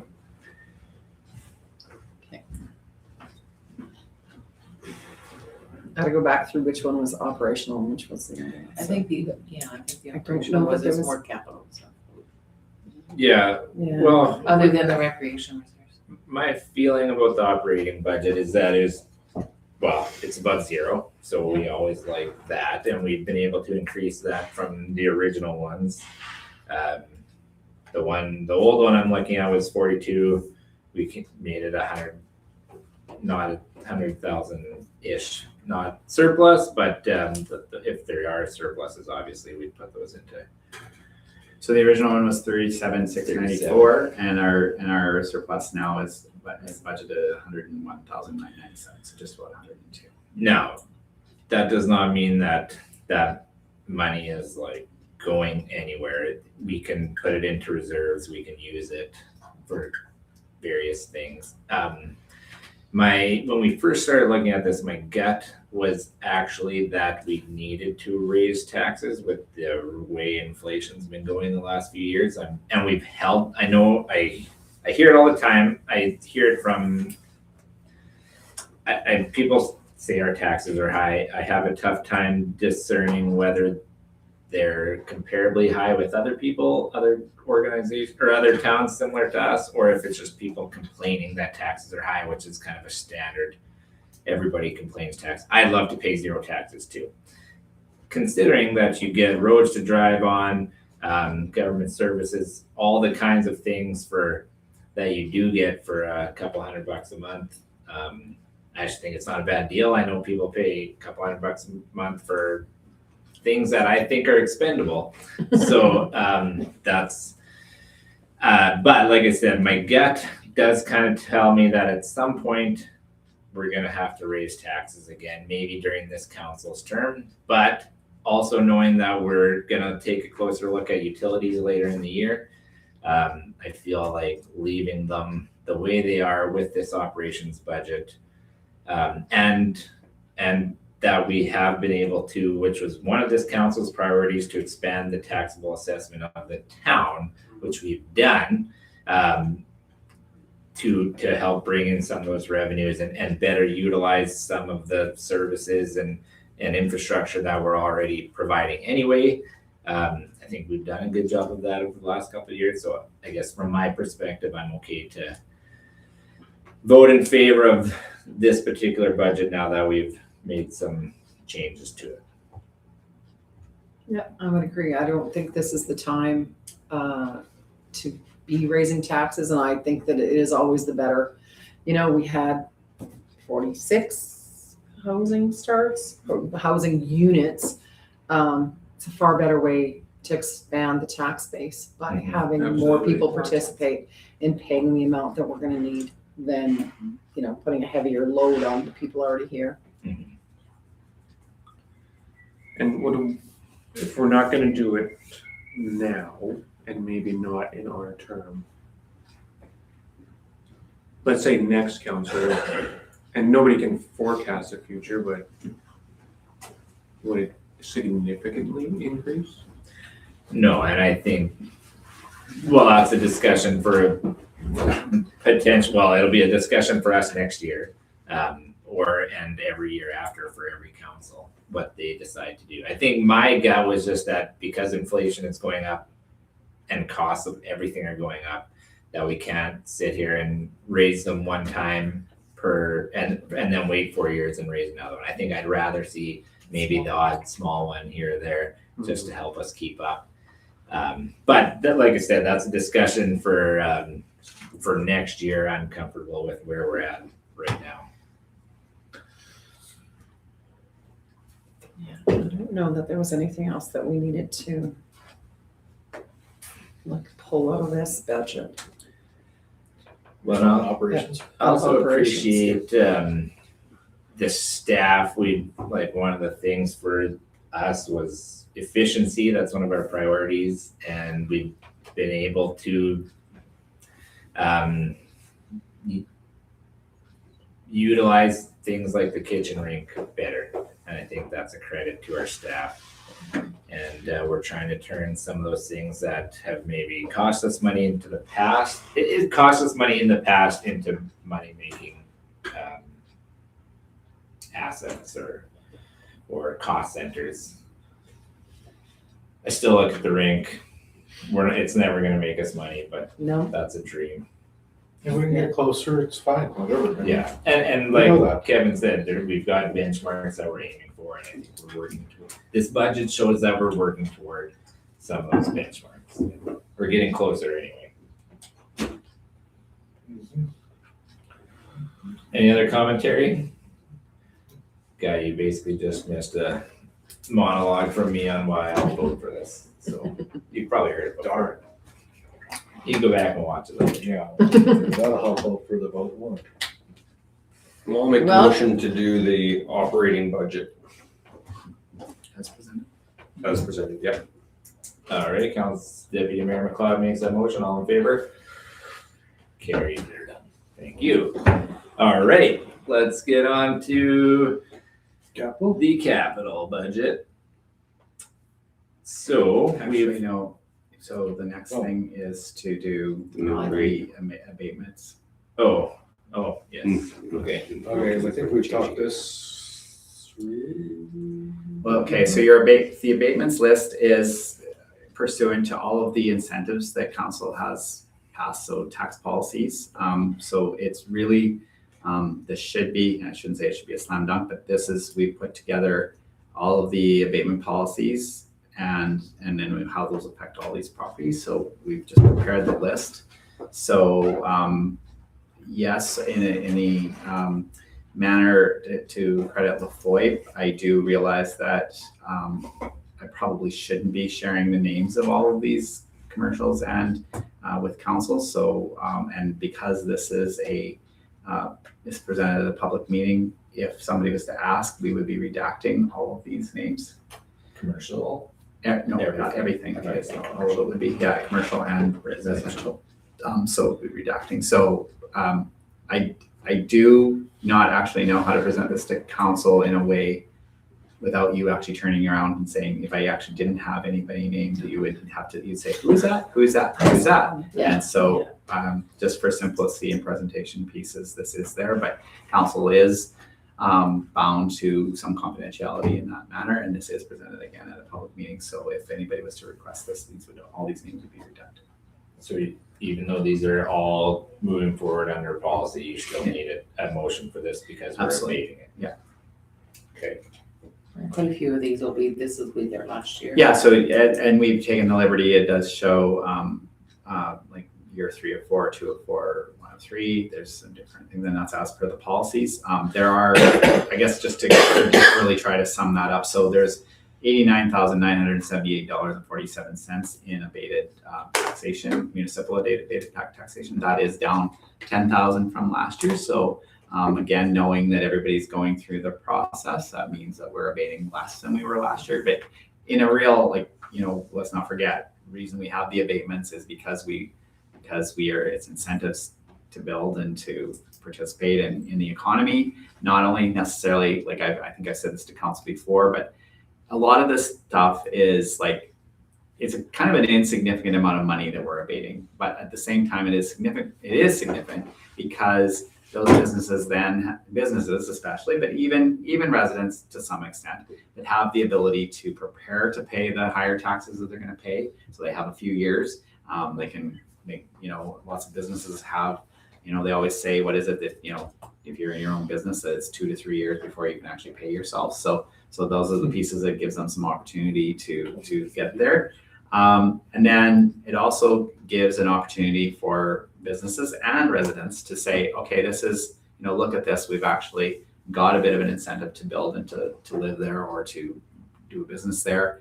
And it might even encourage them to make sponsorships or donations to community events and whatnot, and just and really help, especially the newer businesses to the town of Outlook, actually get invested in the community in more than just on a commercial basis, like just as an enterprise and a incredible stakeholder of the community. So that's kind of the, I'm not trying to sell the incentives because those are incentives that you did, but I think it's important to point those kind of things out. There is one, again, not going to get into there are some commercial, we have a policy regarding you don't get assessed base tax for both commercial and residential. So that's what that's about, is like our system. There are some properties, as you can see, there are 5 of them that have some residential and commercial aspects. Actually, there's 6, and so our system automatically applies a base tax to them. Both they do both the base tax for commercial and base tax for residential. So we have a policy that you don't pay both base taxes. So those are an every year. So even when Councillor Smith said some of these are expiring, those are an every year thing. And then there's an other there, and the other, and the reason I have it in here is because I didn't know where else to put it, and I thought, well, I'll just include it in the abatement. During the course of our assessment period, one business bought a lot from another business, and the lots were combined for assessment purposes. And so, and as a part of both businesses owners approached me and said, well, I want to pay the taxes for this. I don't want to pay the taxes for this. And I was like, well, you have an assessment.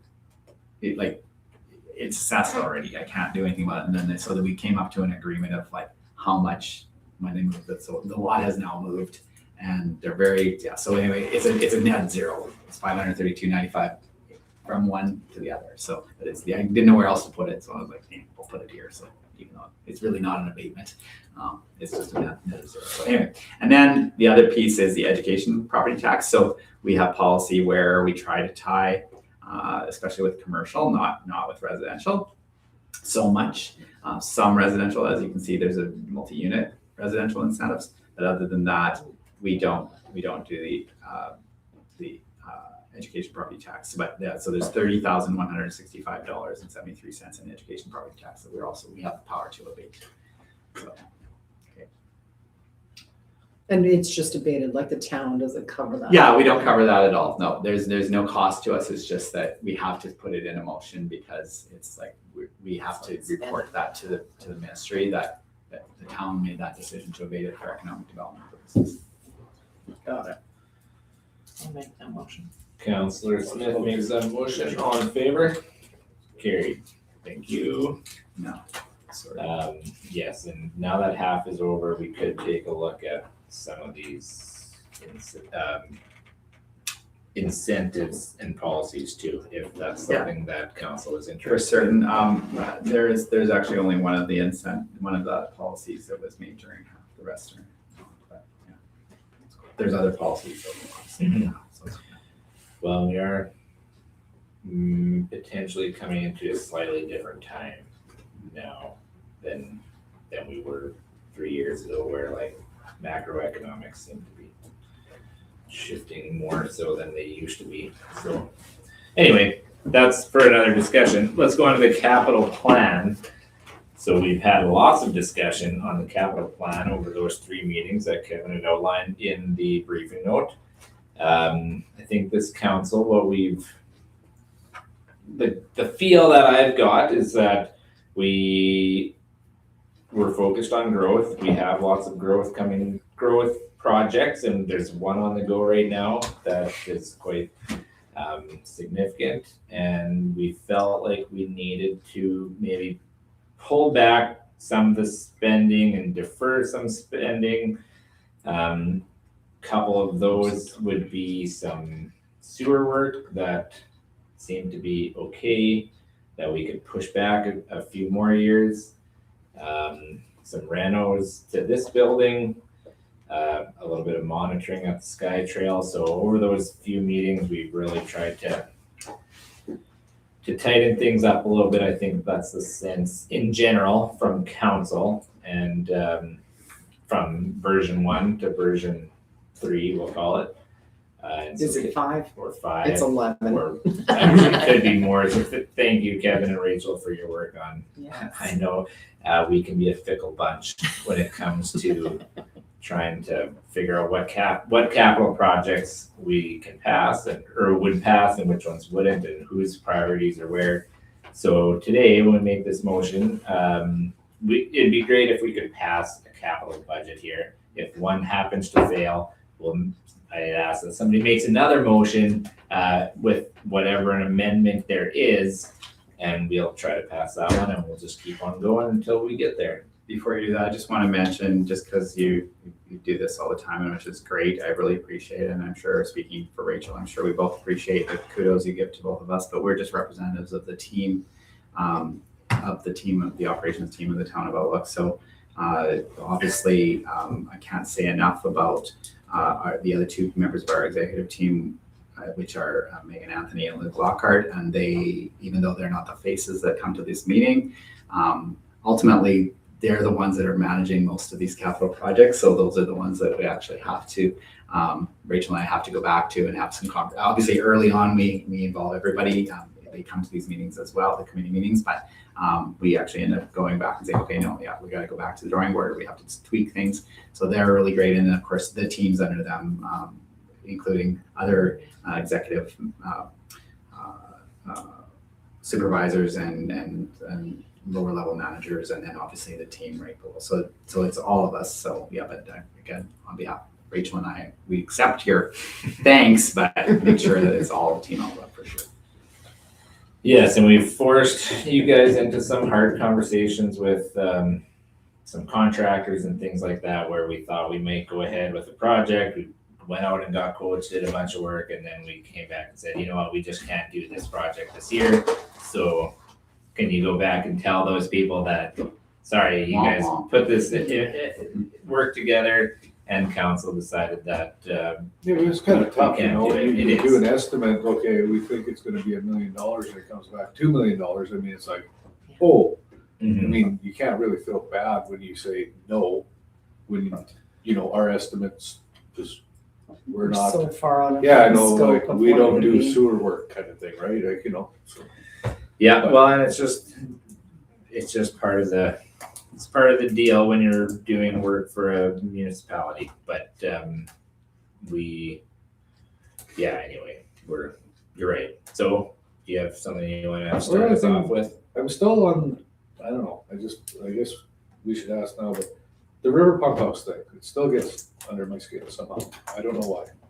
I think So in which way? well, I don't know, it just seems like it's a lot, and I mean, I don't know, like, how much can't seem to get, I wanna know how much we're paying, basically, like So- from us. Okay, so back to the just even we talked about this a little sooner, so earlier. So so when we get an estimate at certain times, so that you can make a decision whether we should proceed with that. Then we get an estimate, we start with that, then we get to a quote. In cases like big projects like this, then we actually get to a tendered bid.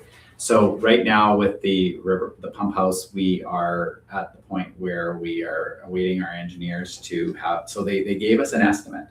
And then the next step is for them to put the design together. So we had a pre-design estimate. Now we are in the process. The design is supposed to be ready, and I will be seeing it tomorrow.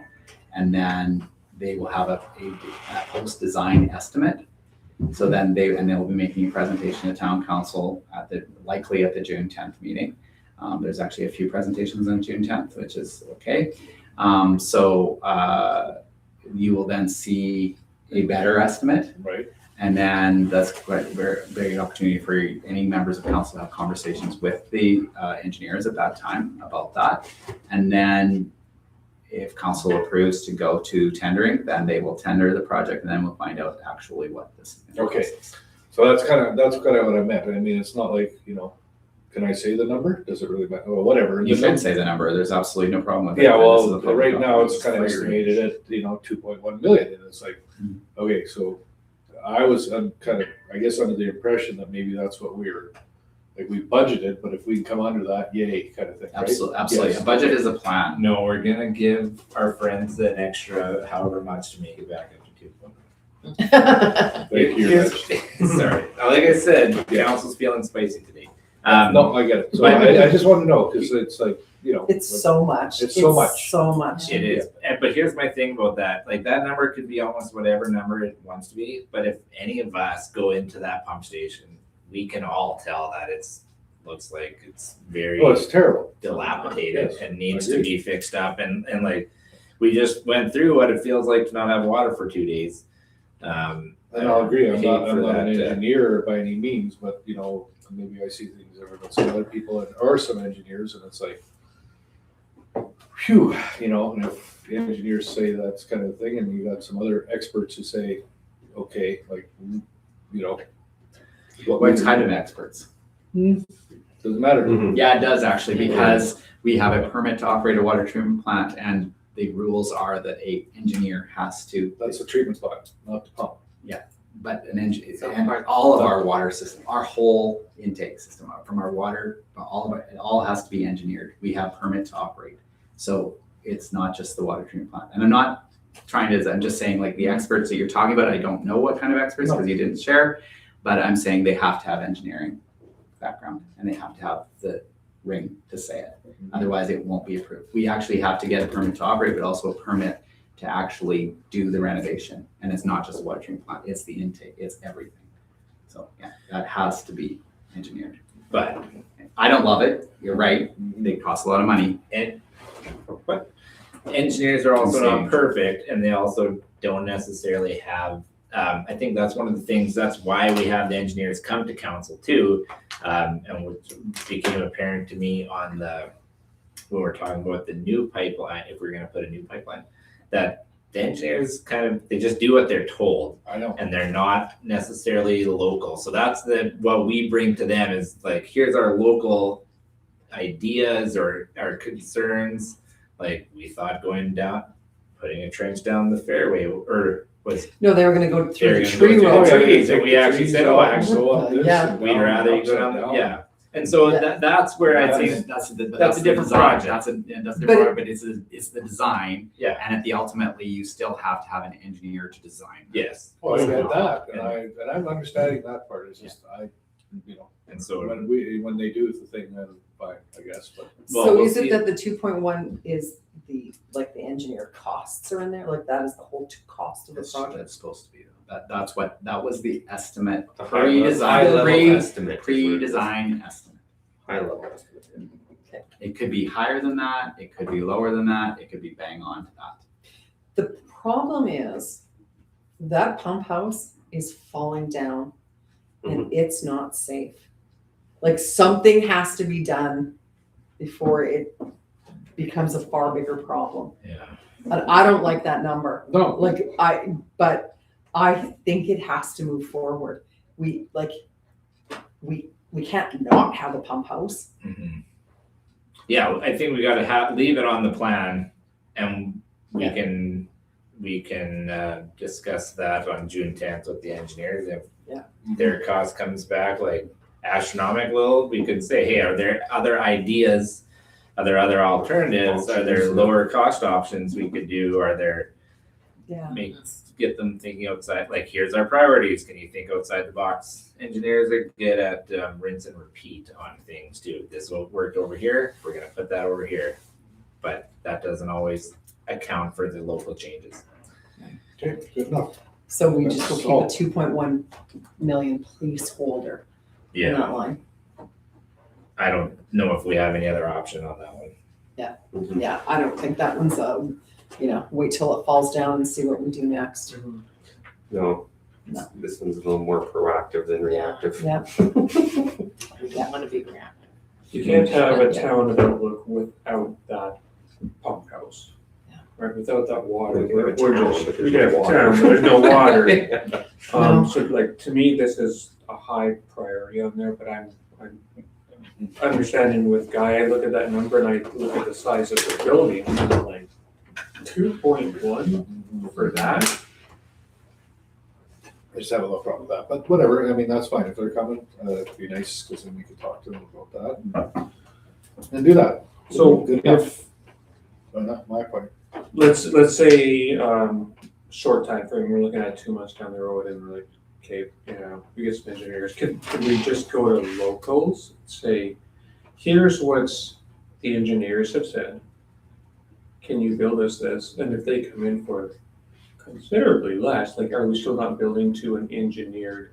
Well, then, if it's the same thing, then it would just get tendered out and we'd ask those locals to bid that price on that design. Job. That's what, ultimately, that is actually what we want, is we want the engineers to design it, the locals to say, we can do that cheapest, and the locals to do it.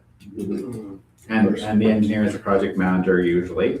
We have to have professionals manage that, and so they sign off on the work that whoever is the contractor does. So they sign off on that. So they oversee that. And we pay engineers to do that. So they oversee that, and then they say, okay, this is built to the specifications that we designed it at. So it still has to be to the specifications of the engineer design. Of course, Mm-hmm. of course. One thing I'll maybe mention, since nobody else is chiming in, this plan does have $3 million in borrowing, which we're gonna discuss next week, or 2 weeks from now. I don't love, I know we don't have a choice. I don't really love borrowing that much.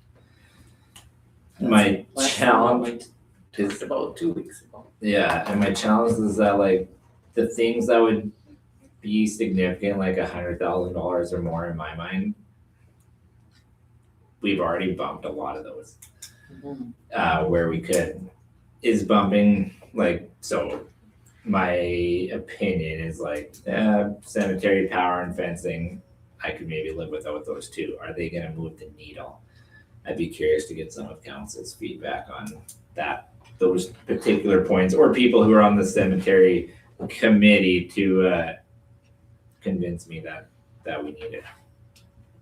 I don't see them moving the needle, that's the problem. Yeah, Not very little, I'm afraid, so.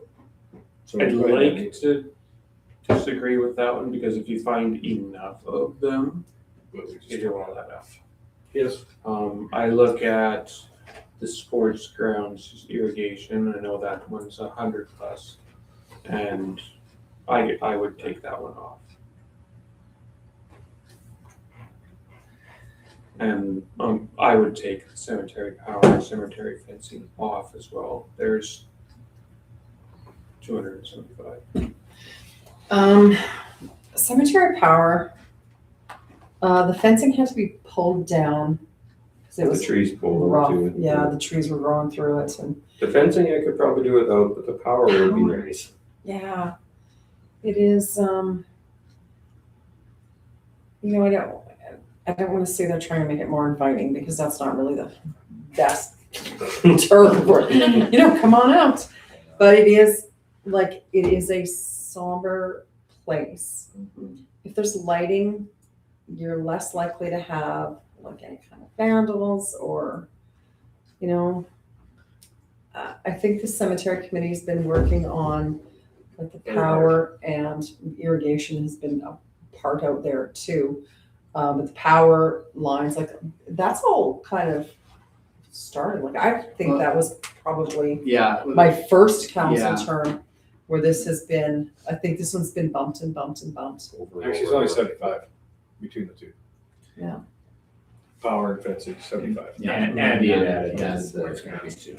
Oh, yeah, right, okay, yeah. Yeah, I see what you mean. It's just 5 days.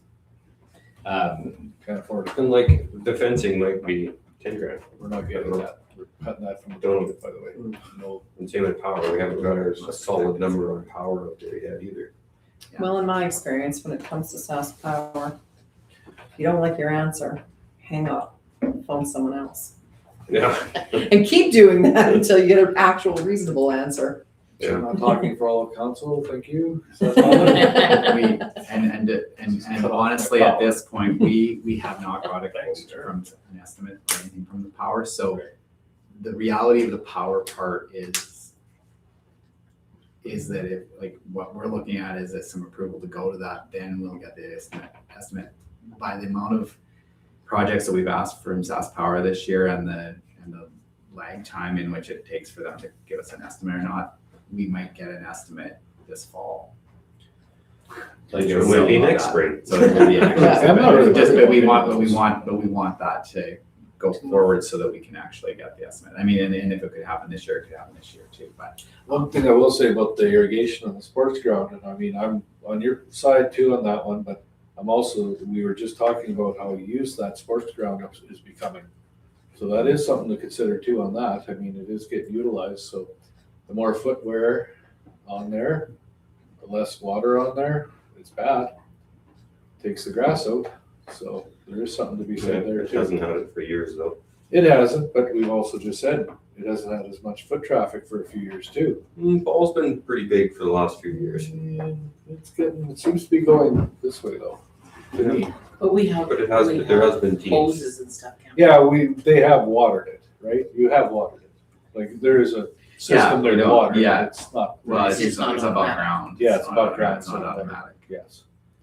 So, It's mostly It's a watering, lot. it's mostly watering the shale, and things like that, not necessarily watering the grass. yes, Right. I guess. I'm so torn on this one. Yeah, that one. Yeah. It is, we're the irrigation capital and we don't irrigate. So you'll have to remind me, Kevin, there was an order for two things. So if, let's say I wanted to remove something from this budget From the capital plan, yeah. or from this capital You plan, and you can make a motion, you can say, I wanna make a motion and then to pass the capital plan, amending it by removing X, Y, Z. And, but if I was the only one in favor and everyone would just vote, Mhm. right? Then that resolution has not passed, and then it's open to a different You resolution, start over again. Okay. which is not, I mean, it's not like we invested a bunch of time, hopefully, but not that we've invested a bunch of time and then, we wear it down and, we go, well, fine, I'll just pass this one, which that does happen sometimes too. But yeah. And it's not necessarily saying that all these things are going to come to fruition. No, it's a plan, right? And Well, there's it's different just- things. I think something that has been mentioned before, and I just want to clearly state that again, is that there are things that are within, as per policy, are within my threshold to approve, and there are things that are within Luke's threshold to approve and for Megan's threshold to approve. So if they're budgeted and they're within our threshold, we don't have to bring them to council. Just conversation. But if there is a, or if it's within your okay, this is just a, No, say you say, yeah. say your threshold is $10,000. I know it's not, Yeah. but let's say it's No, $10,000. yeah, for- How many times can you hit the threshold of $10,000? Like, can you hit your threshold For of every budget line. $10,000? For every budget line. Okay.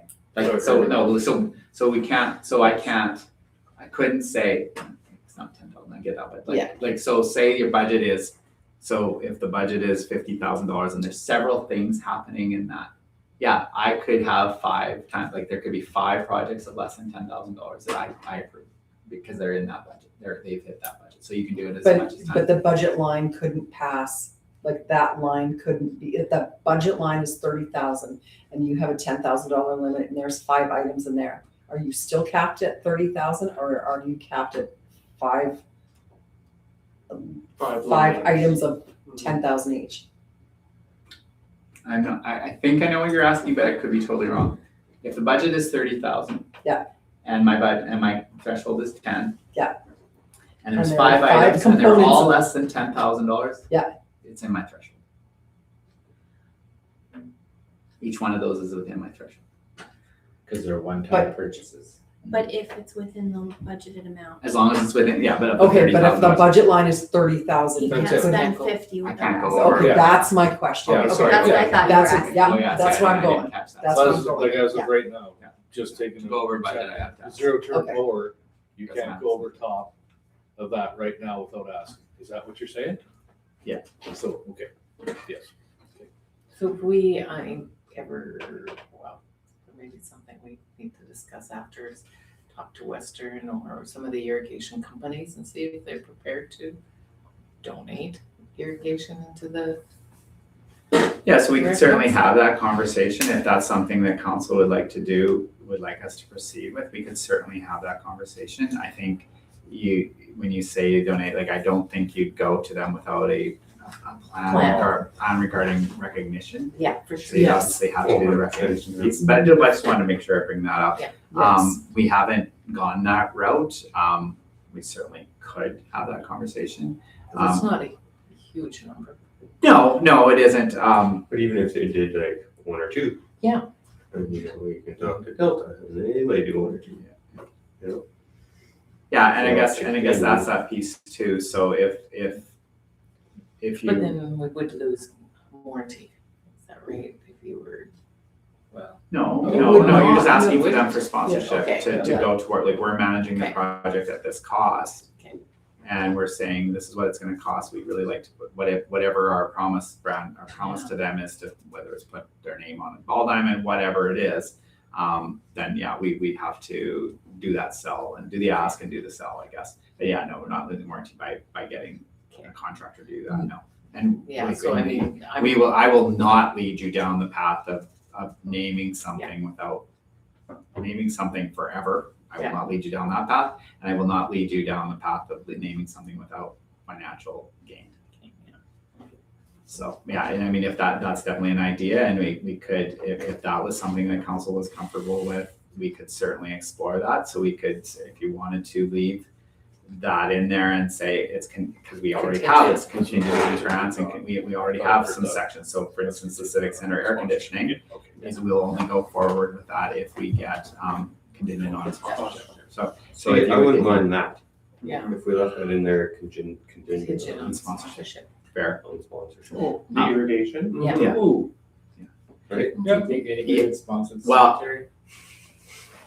You know, I wondered that, like, if there could be some, The only thing I want to say to that, and it's not a negative, it's just a practicality piece, is that if we're to irrigate this year, obviously we're going to be after the ball season, all that kind of stuff anyway, but to irrigate this year before the end of the season, the end of not the ball season, before the end of season where we can actually do some work, we will have to get that sponsorship tied up very soon, which is fine. I'm not saying that I'm just not warning you, but just saying that practical piece is, and that's fine, totally fine. But I want to be clear, that's not the ball season, and I'm just saying that the construction season. You won't have it in the ball season. But that's why I want to be clear, is that's not the season I'm talking about. The other piece is, there was another piece, and sorry, I know, air conditioning, we could put the air conditioning in December. Well, I think on that sponsorship thing, I don't know if we have to be contingent on full sponsorship for the whole amount. I'm thinking, Yeah. I mean, I have no problem putting some in from the town towards an irrigation if we can get sponsorship also. I mean, maybe it shouldn't be contingent on the whole amount being supplied from the sponsors. That might be impossible. What I kind of had in my mind is we could run the main lines to the diamond. And whoever wants to sponsor the small line and sprinklers and that stuff. But how do you put that on there where, this is contingent on what level of sponsorship, like 5%, 10%, 50%, I don't know. Yeah, I don't know what the main line would cost or what. It's not, how you don't say that. overcomplicate it. No. No, it's not complicated at all. So it's just exactly the same way as we have the contingent on sponsorship for the air conditioning of the Civic Center. Okay. So kitchen rental. So it's just pick a number that you are comfortable with the town putting into that, and then we just the rest is contingent. So right now Can I make a motion? you can do that at any time. And so you're gonna have to walk me through this. I'm not in support of this dollar amount. So I would like to make a motion, I guess, to receive it, or no, sorry, remove it. The sports ground irrigation, Sports ground $130,000 irrigation. completely. Yeah. And whatever, I don't know what else I have to do to do that. No, just Motion. so if that's the only thing that you want to do, just make a motion to pass the 2026 to 35 capital plan, completely removing the sports ground irrigation of $130,000. Is that what you want to say? No, I know I don't want to pass the whole thing. We're out, this is only one line. Yeah. You're gonna That's pass what he the said. whole So, thing. so you have, if there's more lines that you want to remove, then say all of the lines you want to remove. Okay, well, I'm not ready then. Okay, yeah, Okay, but did that, you understand that? okay, yeah, I get it now. Yep, So, yeah, like, I'm gonna need a pen. if you wanted to remove Well, a whole you have one bunch, in you your could hand. list them out and make those changes. Okay. See, with the sports ground irrigation, one concern I have, I'm game to irrigate two things. I'd probably feel a little more comfortable phasing it in and just irrigating the diamonds. Because people drive everywhere Everywhere. and I'm not willing to put irrigation outside of the diamonds until we get some better traffic control in there. Because for sure, sprinkler heads will get run over, people will be all over the place. We're gonna turn. I'm It sorry. is just the diamonds, is Is it it not? just the diamonds? I don't know. I I thought you said the whole thing. I thought- Well, the whole thing meaning all the diamonds. Oh. Yeah, I think you just. That's all it was, it's That's just, all I've been thinking. yeah, that's all it is, it's about. just the diamonds, That's all. it's just the diamonds. But the lines go everywhere, so like if we ever wanted to tap in and irrigate trees or whatever, Yeah. we could, right? Yeah. Mhm. And the idea is that the lines are built big enough that there'd be enough pressure that we could actually tee off to other things if we wanted to. Yeah, just have it run all different times too, yeah. Yeah. Well, But you are right about the traffic plan, and I think Sure. that that's something that's probably coming, but. Let's focus on what we're doing. Yeah, but, and that's what I was gonna say, but that's not the Yeah. time, yeah. were you ready, Andy, or did you want me to make a motion? Because I was gonna make. Hey, one in about it's 5 first come, Oh, I first served. understand. This is a fun. Trying to be game of, respectful. Trying to be I'm respectful. trying to be respectful. and give grace. He said he was just waiting on something, so. No, I mean, we're only on page 1. That's That it. is it. That's That's it, it. we're only doing the 2026 This is today. all- Well, the rest it's part of it, but Yeah. I think we're We'll just fight about that later. The first one. I mean- That's interesting. And this with the 20, and just now that you mentioned it though, we did try to pull a lot of stuff even from 2027 to actually have only things that are contingent on if we get grants for them. The rest is we're going to try to only, the plan right now for 2027 capital plan is to try to remain as much as possible only in using offset depreciation to fund the capital projects. Having said that, there is one thing that we probably will have an issue with is the expansion of the landfill cell. So, but other than that, the rest is, even that, we are actually trying to keep that within the offset depreciation, or half of it at least, is what we've got in there, but. The ultimates they come. I don't know. Let's just- Well, That's in but at the 2027. same time though, we've gotta be looking ahead We because gotta we do it can't ahead, approve a but we bunch of gotta stuff deal with now it. and then get caught with our pants down. Well, in and 2 again, years. I do want, and we talked about this at council, and this really bears repeating in front of the public, is that yes, you're looking towards, even if at borrowing, even though the conversation about borrowing will happen more on the 10th, but at borrowing for the projects that we have on the go this year, the significant capital projects, which will have assets that we will be able to sell in order to replace that, to pay for that cost. But we are looking at trying to not borrow anything for 2027, try to keep the capital plan as minimal as possible for 2027. Okay, anyway, that's part of the plan too. So If we sold a bunch of lots, then all of a sudden things change. No, I like that, yeah, we're not gonna borrow in 2027. Before we, I'm ready to make a motion if Andy's not. can I do one more thing as the chair? Okay. I haven't heard anything from Councilor Ponto during this discussion. That's how you feel about being on council, okay? It's been a lot. No, you just to- really put me in the limelight here. I am also a little hesitant to, I do definitely hear what Andy's saying. 130 is scary in amount of number for some ball diamonds. I think it would be nice to do at some point in time, but it does make me a little hesitant to want to dump that kind of money into it. However, if we could achieve some sponsorship for it, I think that would help a lot. I do agree with you there. That would be nice to have. Is there anything else on the capital plan you want to mention? before I give somebody the opportunity to make a motion?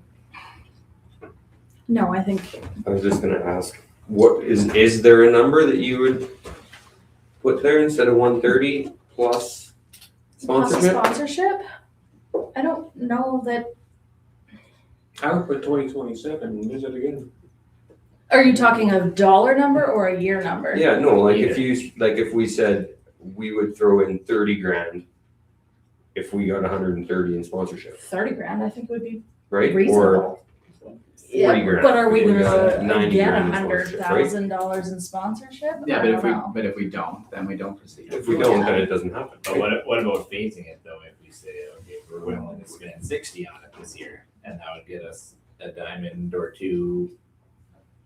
But I think the whole point of us doing it all at once, because the Was phasing it cost. was only a smidge more to do it all rather than phasing it, correct? Like it wasn't a massive difference to do it all rather than just a little bit of it.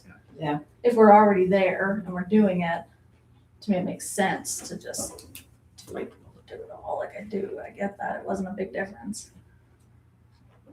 I look at a lot of the lines and I see stuff that has to get done. Yeah. We need water, we need stormwater, we need hydrant replacements, we need turnout gear, we need sidewalks. Do we need green grass? Sorry. I don't think so. Okay, I'm ready. I'll make a motion. I will make a motion that we accept the budget as presented, except for one, not a removal, but the, where are we? Sports ground irrigation is contingent on us receiving a majority of sponsorship money towards it. How about that? So like it's 65,001. Just the majority. Yeah, We'll call it a majority for now. Over 50, just say over 50%. Yeah, over 50%, sorry, over 50%. That's my motion. I don't have to make it any different. Okay. no. That's my motion. All right, so let's have a vote. Do I have a chance to make a motion to Not yet, remove right it, or now. is that it? So, Depends on whether this one gets passed. Yeah. well, actually, just for a point of clarification Yeah. here, point of procedure. Go for it. So technically, yes, you can actually make a motion to amend his motion. Right. We haven't typically done that, and it can get quite confusing Mhm. for everybody. I'm already although- confused. Yeah. Yeah. Oh, are you? Oh, I'm sorry for that. I was hoping you weren't. So I would suggest, but you also, before the chair takes it to a vote, there is always on a motion, there can be discussion unless somebody says, I make a motion, or I call it to question, and then in which case it stops all discussion and then the chair has to But take a can vote. anybody call it a question? Yes. At any time? Yes. Yes. So anyway, it's just forcing the vote. So you right now you have a motion, and yes, you could try to amend the motion. What happens where it gets really confusing is like, so Councillor Deardahl has made a motion that everybody might be prepared to vote one way or the other. You probably would vote against it. I'm just suppositing, but you probably would vote against it. But you're saying, I'm okay if I can amend this motion. If I can make an amendment to this motion, then you do that, then we discuss that. Then people can vote on your amendment, whether it's passed or not. If the amendment is passed, then you vote on the motion as amended. Yeah, just be prepared. This is gonna be very confusing. And then you vote on that. Then if that doesn't pass, then we're starting again. We start over. So But in a way, that is a kind of a non-committal way of testing the waters. absolutely. So if you are going to do that, which you would, Now we've I gone actually through have the discussion. I have a pretty good handle on it, and I hope you trust me. But anyway, that's that piece. So like I will, if you Okay. do that kind of thing, I will actually try to guide you when you're making a motion, vote on it, what you're voting on. I would like to make a motion to amend the motion of the sponsorship to just simply remove the entire line.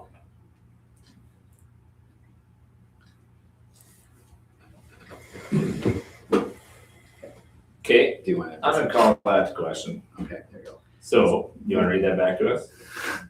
I'll just say that you are now voting to decide whether you're going to amend Councillor Deerdal's motion to remove, instead of having it being 50%, that you're actually removing The entire the thing. entire thing. So you're deciding whether you're going to amend the motion. So, It's called a question you're voting if on. I can, And then you gotta, if I can put it simply, so you don't get confused, you vote yes if you don't want, To amend the motion. no, if you don't want us to put any money into the sky, into the irrigation. No, actually, that's not true. You vote, if you vote yes, you're saying, let's amend the motion. I think we're amending the motion. You're amending the To motion. vote, yeah. You can still vote a different way later. True, that, yes. Okay, so This you're is just only, the you're amendment. only voting on the This is amendment the part. amendment. You're only voting on the amendment part. And then if the majority votes yes, then the motion is amended, and then you will then vote on the original motion as amended. If you vote, the majority votes no, then the amendment is done, and then you go back to the original motion. And you called it a question, so it's time to vote. Yeah, I'm just trying to get it straight in my head so I know which way I wanna vote. So Okay, so voting yes is in favor Of what you're you doing. just said amendment. your amendment. My which is amendment. removing Right now, the the whole- irrigation. voting yes. Wholly. And you called the question. So let's hold it. Okay, No discussion. so who is in favor of that? Who's in favor of Andy's Of amendment? Andy's motion to amend the Original motion to Andy is. remove the Sky Trail irrigation. Andy is. Andy, not Skytrain. sorry. Sports ground. Sports ground. That's not gonna help. All right, and who are those opposed? Okay, so that motion is defeated. So the original motion stands that guys wants to approve the budget as presented, except that we would get 50%. Contingent on 50. This is at least 50%. Sports grounds irrigation is contingent at least 50% sponsorship. Okay. So if I want 75%? No, I'll I'll stop. go somewhere. They could do whatever the next Dude, you hour, can- and then after you that, can we make need a amendments all motion night. to make That's the right. meeting go longer. Totally you're right, yeah, so do whatever you want. Hey, if you wanna play political games, we can play political games all night. Well, no, it is, Sorry. I mean, that's part of it, if you wanna make an amendment for every line on It's your. democracy. It's democracy, and truthfully, there's times where I don't And feel we like will sit do here that until you're enough. done. Democracy and Yeah. governance and, Dude. what do they call it? Not, it was a word. Anyway, I don't know what I have. Any other discussion on Councillor Deerdal's motion? You still have a chance until somebody says the magic words. I have no discussion. One other thing, and I don't know if we've had a motion that has somewhat been contentious, Councillor Ponto, since you've been here, but if you don't call for a recorded vote, it just says that it was carried or defeated in the minutes. And it doesn't say who voted for what, but if you want that to be in the minutes that somebody voted, councillors 1 and 2 voted against this motion, and councillors 5, 6, 7, 8, and 1 voted for it, then you can ask for a recorded vote.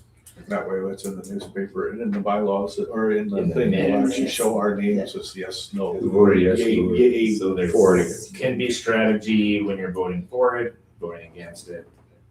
In our case, but it's It's personal. on YouTube. It's on, yes, but I wanted to make sure Yeah, everybody Yeah, knows. but it shows It's that also- you're you don't really, have to- you don't have to especially watch if you're the video. voting against something, very It would be, passionate about it, and you want your name, that's the important part. so everybody knows that you voted. Fighting for it. Yeah. You fought fought for for it, it, you you fought want your against name it. on that, did you put your name, you have a recorded vote. Because at the end of the day, if a motion passes by council, everybody can look on YouTube or whatever, but I'm just gonna use you as an example because for some reason we're picking at you right now. No, sorry, and it doesn't matter that even in the recorded vote that it says Councillor Ponto voted against it and it passed. You have to be all in and saying, we're good to go.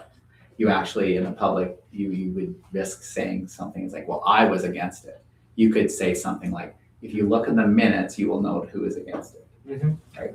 I mean, not that anybody's been And you like say critical of council the voted for it. council vote the democracy. We live in a democracy, and I am now, and I'm on board.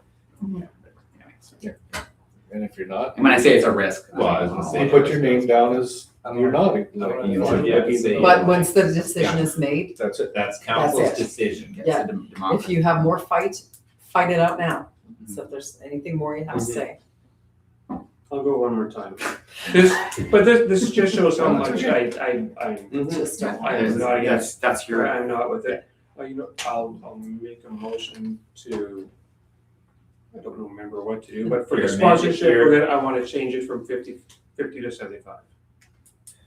So you're making a motion to Amendment. amend Counselor Deerdal's motion that instead of 50%, it would be 75% sponsorship. Correct. Any discussion on that? No, I'll call it a question.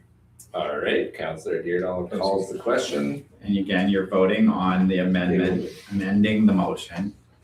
So if you vote yes to 75%, then that's saying that the motion will be with 75%. If you vote no, we'll either go to the original motion or we'll go to another amendment. It's So- called. In It favor is, of I'm yes thinking. is 75% sponsorship Mm-hmm. Instead of 50. instead of 50. So a higher sponsorship. Yeah. Call the mayor. You made the motion. I'm thinking about this. That's how you're. All right. Have to- Oh, Okay, who's in favor? Yeah, I have to vote too. Who's in favor of Andy, the Counselor Long's motion?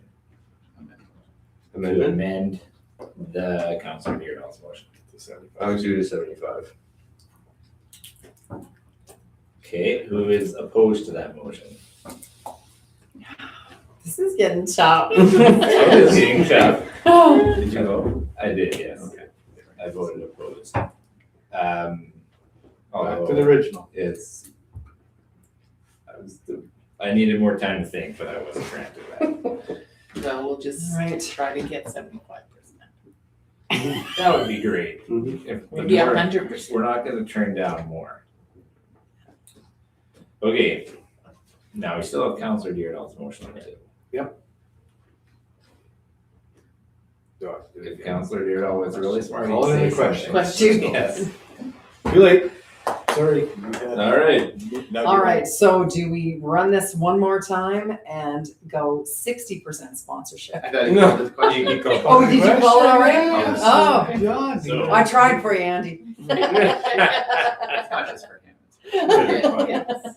Once again, we're gonna vote on whether we will pass this capital budget as amended by Counselor Deerdal to say that in order to move forward with the sports ground irrigation, we need 50% sponsorship of the irrigation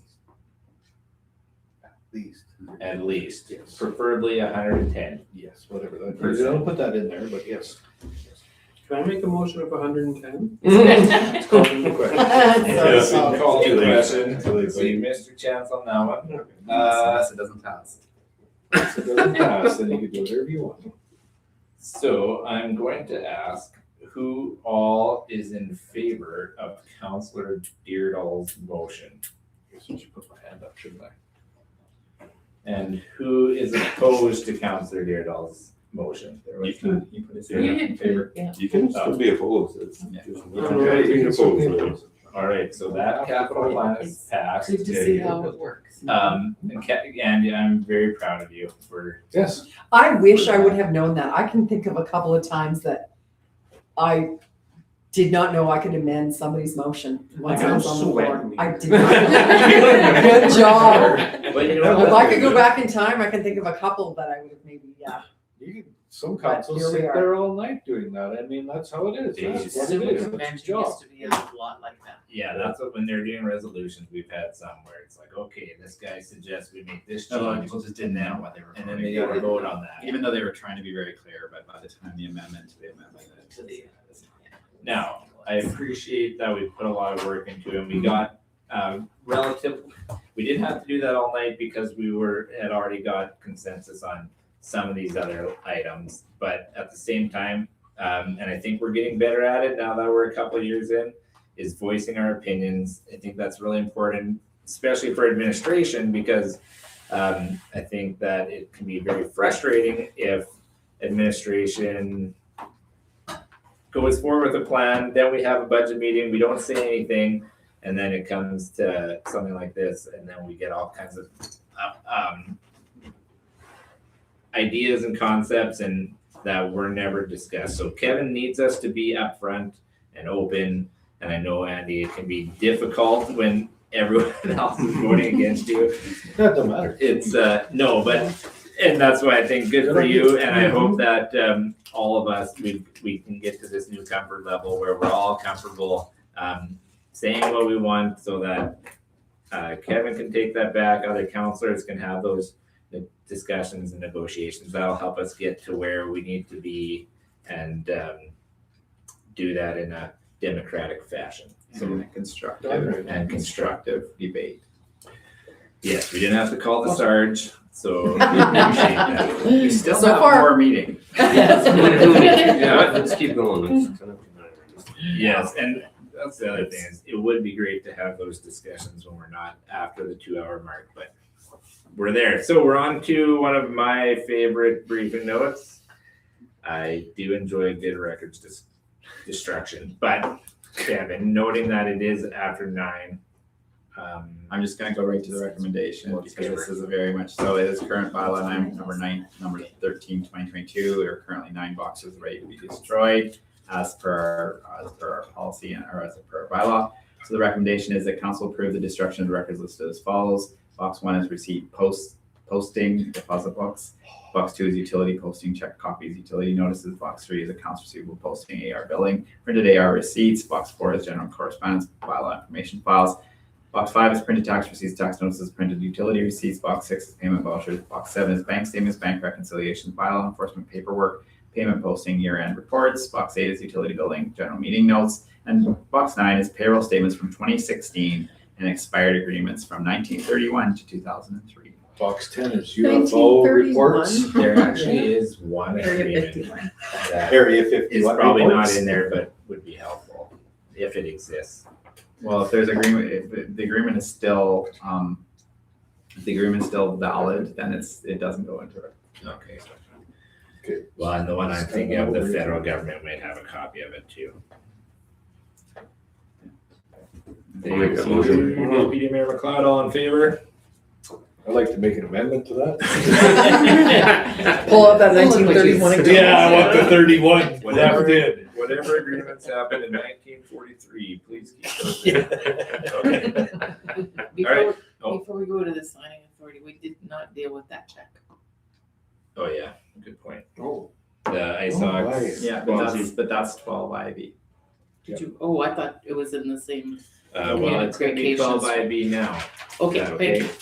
Perfect, sorry. Yes, sorry, Donna. I had originally at one point suggested that we discuss that with the operating Yeah, plan. And we were actually gonna discuss sponsorship and advertising line items in that, That was but just you that said it. that's just me, but I will look at those later and we can talk about them another day. Okay, so we're gonna talk about that check 12 IB. We're on, is that okay, Don? Yeah. Okay, so now we're on the signing authority. Yeah. Okay.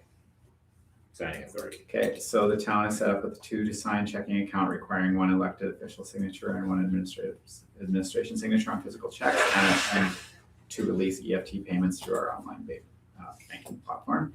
The Bank of Montreal platform also requires unique biometric security controls to be established for each person who has access to the town online banking platform. Currently, I'm the PCA, I'm the primary customer administrator.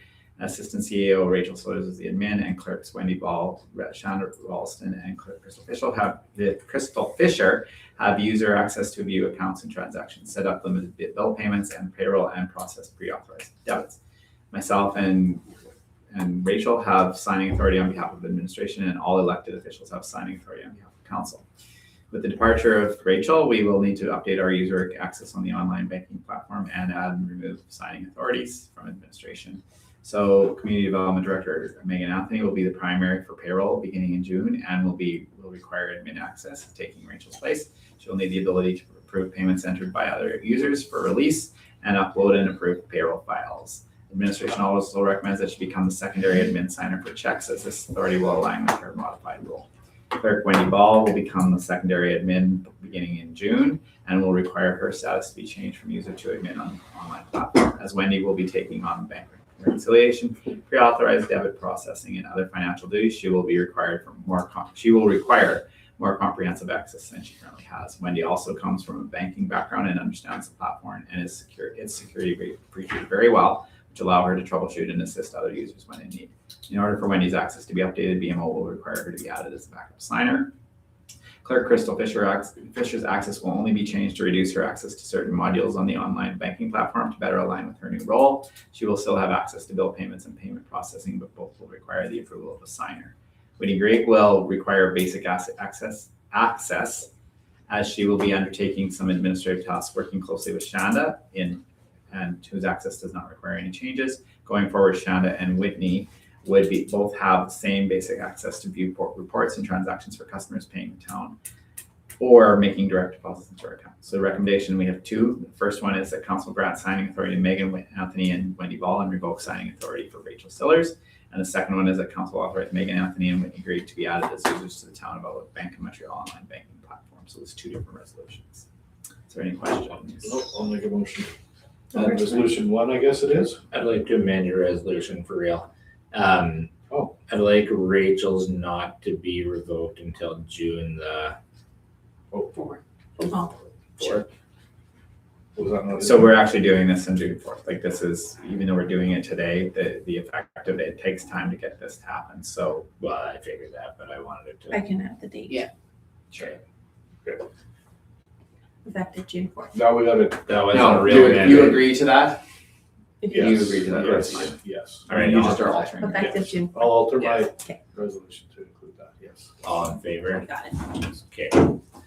Okay, second one. Anybody? Adding June 4th. Well, that one you don't have to. Second recommendation. Yeah, so resolution number 2, that council authorized Megan and Whitney to be added as users to the Town of Outlook Bank of Montreal online banking platform. We'll do that. Councilor Smith makes that motion, all in favor? Carried, thank you. All right, we're moving on to a couple more here. Land lease agreements. Right. I didn't do any kind of briefing note, however, just for council's awareness, the two pieces, we have land lease agreements. We had a 5-year land lease agreement with Miles Moore regarding 3 different land locations. They expired in December 31st, 2025. And so we're recommending that we continue for another 3-year lease with him for all 3 of those locations. I don't have the total acreage. It's 3 different locations. It's right beside the lagoon, and then it's just north of First Avenue, and then it's the old airport area, whatever is left there. So that's that piece. We've historically with Miles Moore, we've done a crop share with them, and it's been 25%. It's been working great for us and great for him, I believe. He's been very amenable to like when we have area that we need to use. He's been very amenable. I'm going to just leave it at that. So he does, what's your land? How do you want to do that? So which is good because having a crop share agreement with him is easier too, because then it's just like if there's less crop, then there's less to share. The other one is with Landon Hermanson. So we had a 5-year lease with Ken Bell on this, and it's 11 acres across the river. And Ken Bell is no longer with us, and he was subleasing that to Landon Hermanson. So Landon reached out to us and said, "I'd like to lease that." We had been leasing it for $500 a year. I suggested to Landon that we would charge him $750 because it had been sitting for $500 for 5 years, and he was amenable to that. So, but in this case, I've suggested to him that we'll just do a year-by-year lease. So we have it written in here that it can be renewed without, so if it's amicable. I think it's just better to have it 1 year because as council's aware, we do have somebody interested in purchasing that land from us. We haven't got to a point where But I think now at this time of the year, with crop being put in and whatnot, it's a good opportunity to just say, okay, let's kind of put a pin on the sale of that, so we can give it one more year for sure.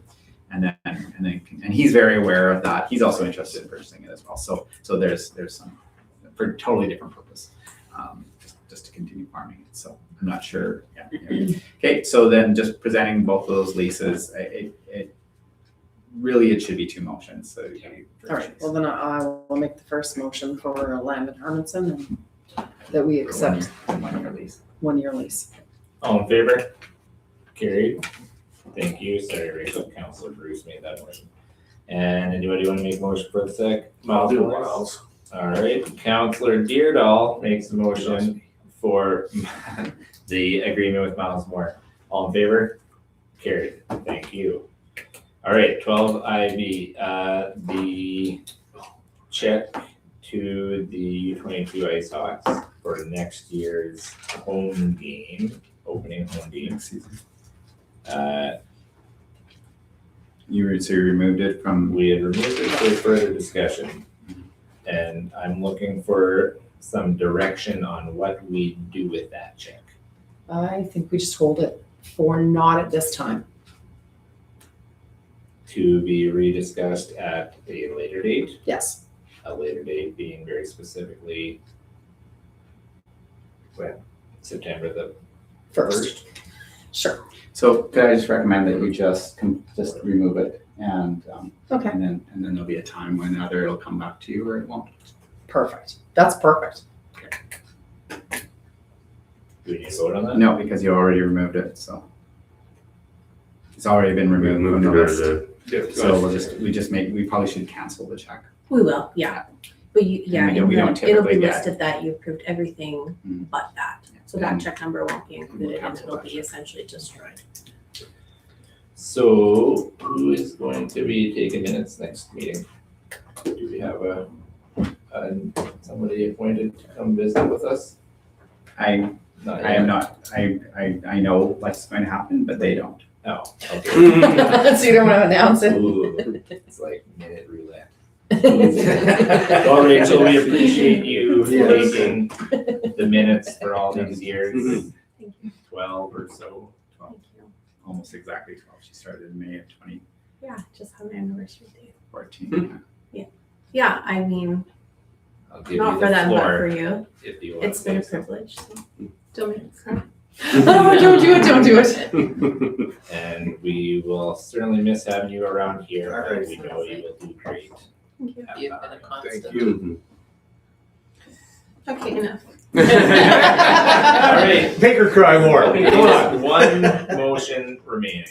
Who wants to be the hero? Go for it. Ooh, No, me. oh, Anto makes the I'd motion. like to make amendment to that. If all the order of the business is done, you can't, but you can if all the order is not done. I know. All right, thank you everybody for tuning in. Thank you to you guys for participating in democracy.